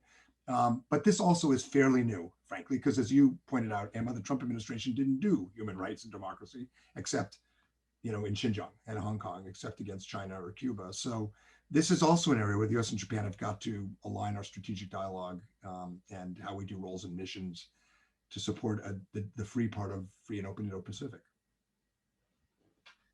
Okay, I want to get to some of the questions that are coming in, but I also wanted just to feel more responsible about this. Ask about the potential disruptors and wild cards we have here. I mean, and the two that come to mind are North Korea and Russia. I mean, the second that the DPRK, launches a more sophisticated ICBM test or a more potent nuclear device, the focus is going to shift dramatically, particularly if it looks like something that can really credibly strike the US homeland. So that also would put the US ROK alliance under some degree of stress and attention, I think it would be difficult for the US-Japan relationship because we've taken somewhat different approaches to North Korea. The Quad is not really, as relevant in that instance. And China is probably not in as much of a cooperative mood as they have sometimes been in the past. So that seems like that could just reshuffle everything, at least in the short term. And then there's Russia. I mean, Russia.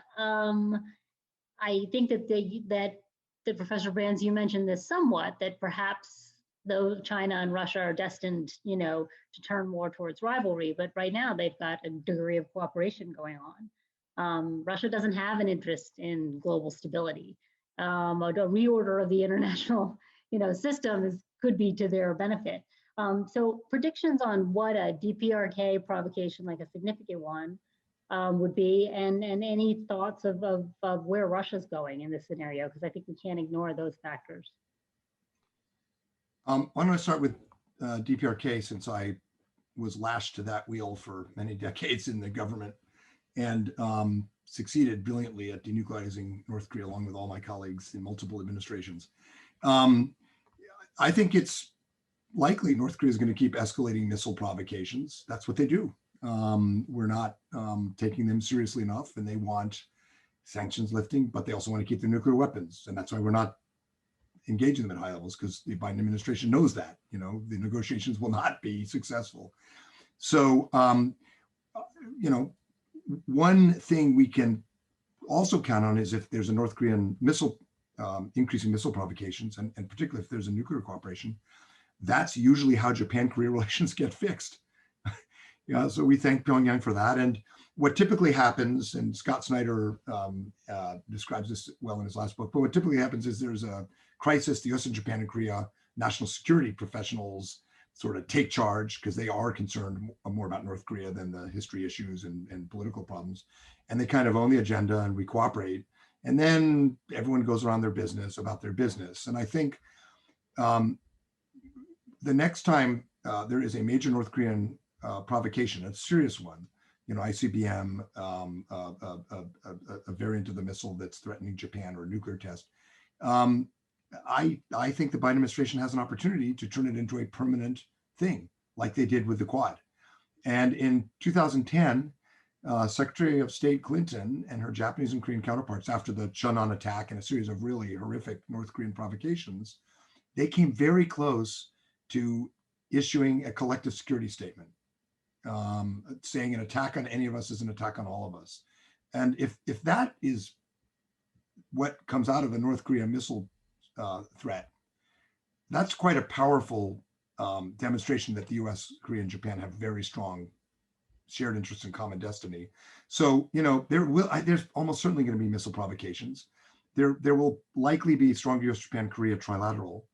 But I think I would look for that to be, this is an administration that's trying to make up for lost time in competition with China, I think.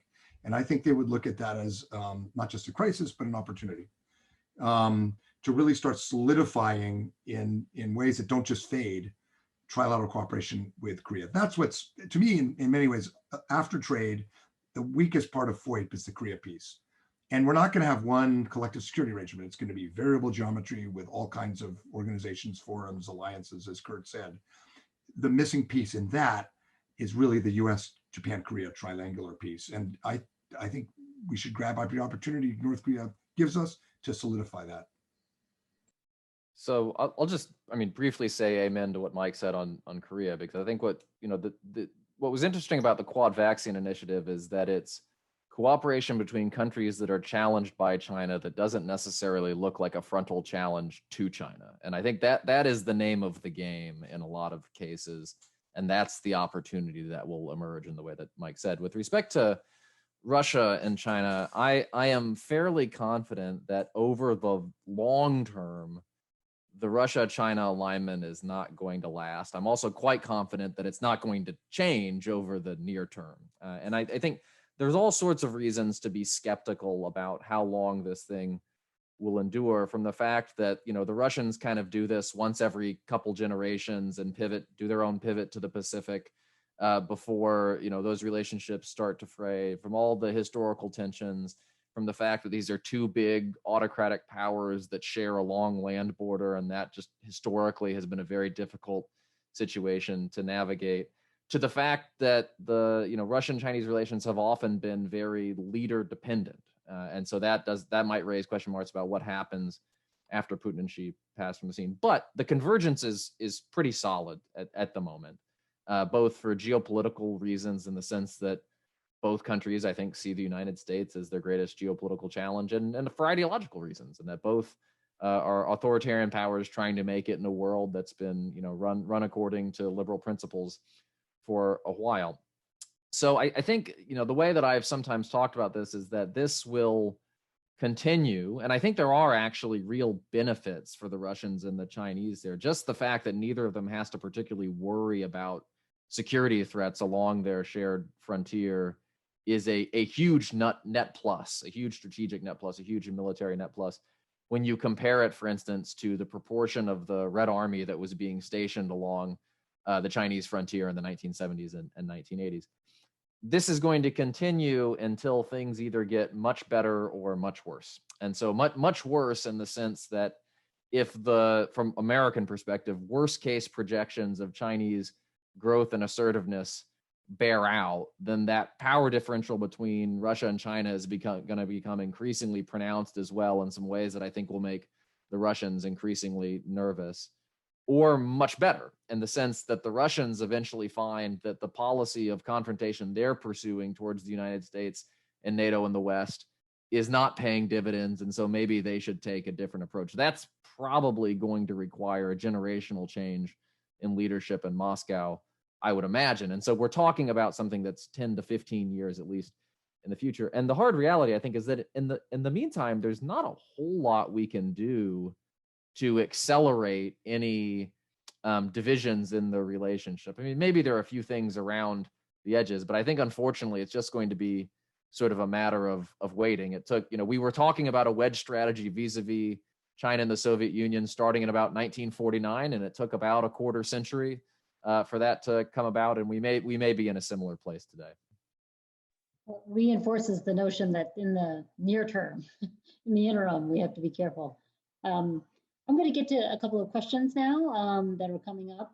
The first comes from Dominique Varier, an undergraduate at Hopkins. He says, Professor Brands, you mentioned nothing is written in stone yet regarding the position of China in Asia and the world order. We often say China is rising, etc.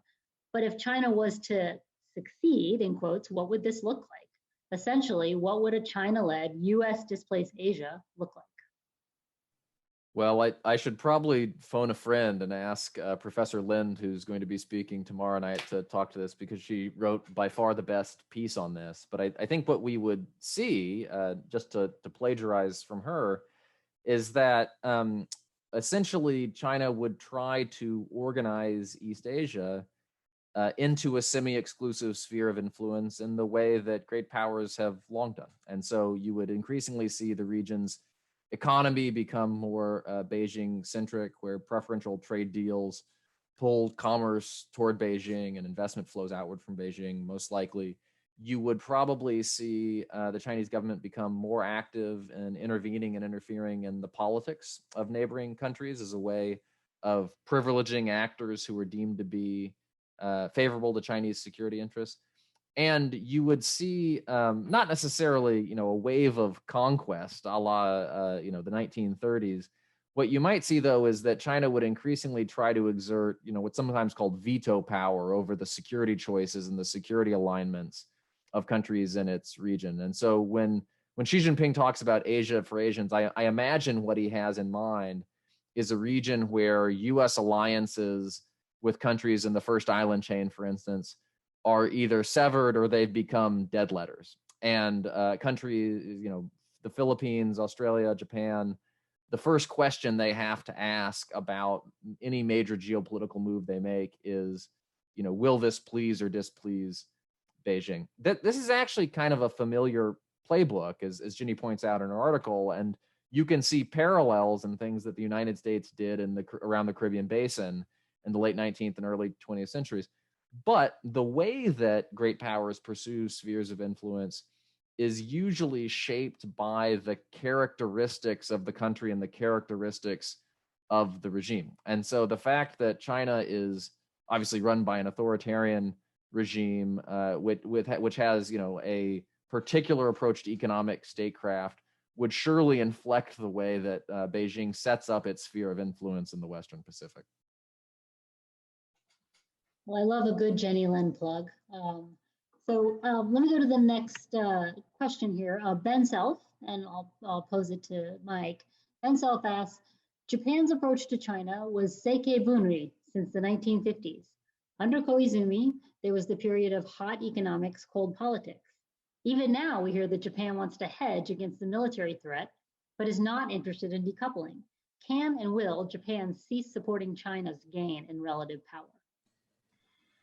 So the reality is that Japan's economic growth under Abe, which underwrote his political power and his revision of Article 9 of the Constitution and strengthening of US-Japan military ties and strengthening of ties with other partners, that whole political power that Abe had was underwritten in part by growth in the Japanese economy provided by Chinese tourists and exports to China.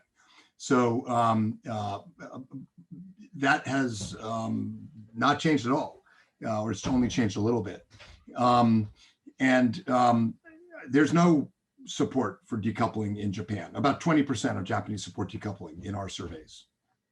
About 20% of Americans support decoupling in our surveys. So if we're talking about an extreme sort of binary choice between what we're doing now and decoupling, neither country's stakeholders are going to choose decoupling, actually. But if we're talking about tapering our economic interaction with China, blocking 5G from our home markets, some coordinated export controls on critical technologies like semiconductor fabrication and things related to AI, if we're talking about secure supply chains, the US and Japan are not actually that far apart. They're not that far apart. And Japan is maybe relatively more dependent on China economically than we are, but also actually technologically more threatened by China than we are. So I don't worry about Japan defecting to a Chinese economic model and the US being alone. But I do worry that if the US, one of the problems with the Trump administration's approach was some of the export control rules were just unilaterally announced without any coordination with US industry or Japan. So I think the Biden administration is really going to have to find a way to plurilateralize some of these technology decoupling elements like 5G, like export controls. I think Japan will end up being more closely aligned with us on that than any other country I can think of, except maybe Australia. So yes, they need China economically, but frankly, Americans don't want to completely decouple either. That's a narrow view in the US, actually. It's just one you hear a lot more in the US. Okay, we have about 5 minutes left, so I got a few more questions here. One from Francesco Di Paolo. How do you see the recent role of European players now being more engaged in the Indo-Pacific? Do you see room for European players such as France, UK, and Germany being more trustworthy for both the US and Japan and play a significant role in the Indo-Pacific? Well, I'll start if it's okay with Hal. Japan is really stepping up its Europe diplomacy. And the history of the transatlantic dialogue on Asia has been a transatlantic dialogue about China. And I started one of these iterations when I was in the White House, because we were fighting with the EU over the arms embargo, which was put in place after Tiananmen. The Europeans wanted to lift it. We didn't want them to sell arms to China. We had yet another Bush administration fight with Europe. And in the end, we all just agreed we should have a dialogue, which for anybody listening, if you go into government, that's the solution to any problem, have a dialogue. So we had a dialogue on US-EU strategic thinking about China. The American side kept saying, look at Japan, look at Australia, look at Korea. The Europeans were just obsessed, especially the Germans, with China. Japan has really stepped up its diplomacy in Europe and really started to build strong partnerships. In part, to be honest, because they're a little bit worried about the US after Donald Trump. they're hedging a little bit and want to trilateralize and use Europe more to deal with us to some extent, although it's mostly about the China problem. So that's good. France, Britain, the Netherlands have announced Indo-Pacific strategies that are also very Mahanian and maritime in their outlook, and that's good. Germany, pushed this CAI, this investment treaty with China, which is probably now dead because the European Union put sanctions on China for Xinjiang. The Chinese fired back 5 times as hard, and it's now dead. So it's going to be 2 steps forward, 1 step back with Europe. The good news is Japan is a really important part now. We're trilateralizing that dialogue a lot more. But Europe, as Kissinger said, I'll evoke the name of the center, who do I call to get Europe on the phone? So that's going to be a problem for us and an opportunity for China to keep dividing. But trend lines, I think, are towards more convergence. Yeah, I think we're going to get there as well with Europe. And I think it's going to be difficult. And I think, again, as I said earlier, it's going to be a bit of a teeth-pulling exercise from time to time. But I think the trend lines are in the right direction. And I think it's also important sometimes to differentiate between rhetoric and policy coming out of certain European capitals. And so obviously, since late 2020, I think to the disappointment of the Biden administration, both the French and the Germans have been very vocal in saying there's not going to be any democratic free world bloc encompassing the US and Europe ganging up on China. That's not what we want. And of course, there are real challenges associated with this. And I think that the Chinese coalition breaking strategy would be faring better if the Chinese understood that sometimes it makes sense to hold your fire as opposed to firing back 5 times harder, as Mike said. But actually, the German and French policies are more favorable right now than the rhetoric sometimes is, whether it's French naval deployments in the Indo-Pacific or 5G decisions that don't quite ban Huawei, but don't make it particularly easy for Huawei to play in those networks as well. And so I think when you put that together with the fact that values issues actually, I think, do matter quite a bit to a number of European polities, right? Not always at the leader level, but certainly at the level of political systems, you're going to see more and more convergence between the European and the American approach to China over time. It's not going to be perfect, of course, because there are big transatlantic divides on issues like technology standards and privacy and that sort of thing. But I think we'll see some more convergence over time. Okay, I think this will be the last question given the time. This is from Katada Sensei. First, she'd like to thank you, Mike, for mentioning her book. And then ask, because there will be severe needs of economic recovery post-COVID-19, how can the US and Japan provide such growth prospects? And will East Asian economies, as they tackle with economic security issues, be swayed with China?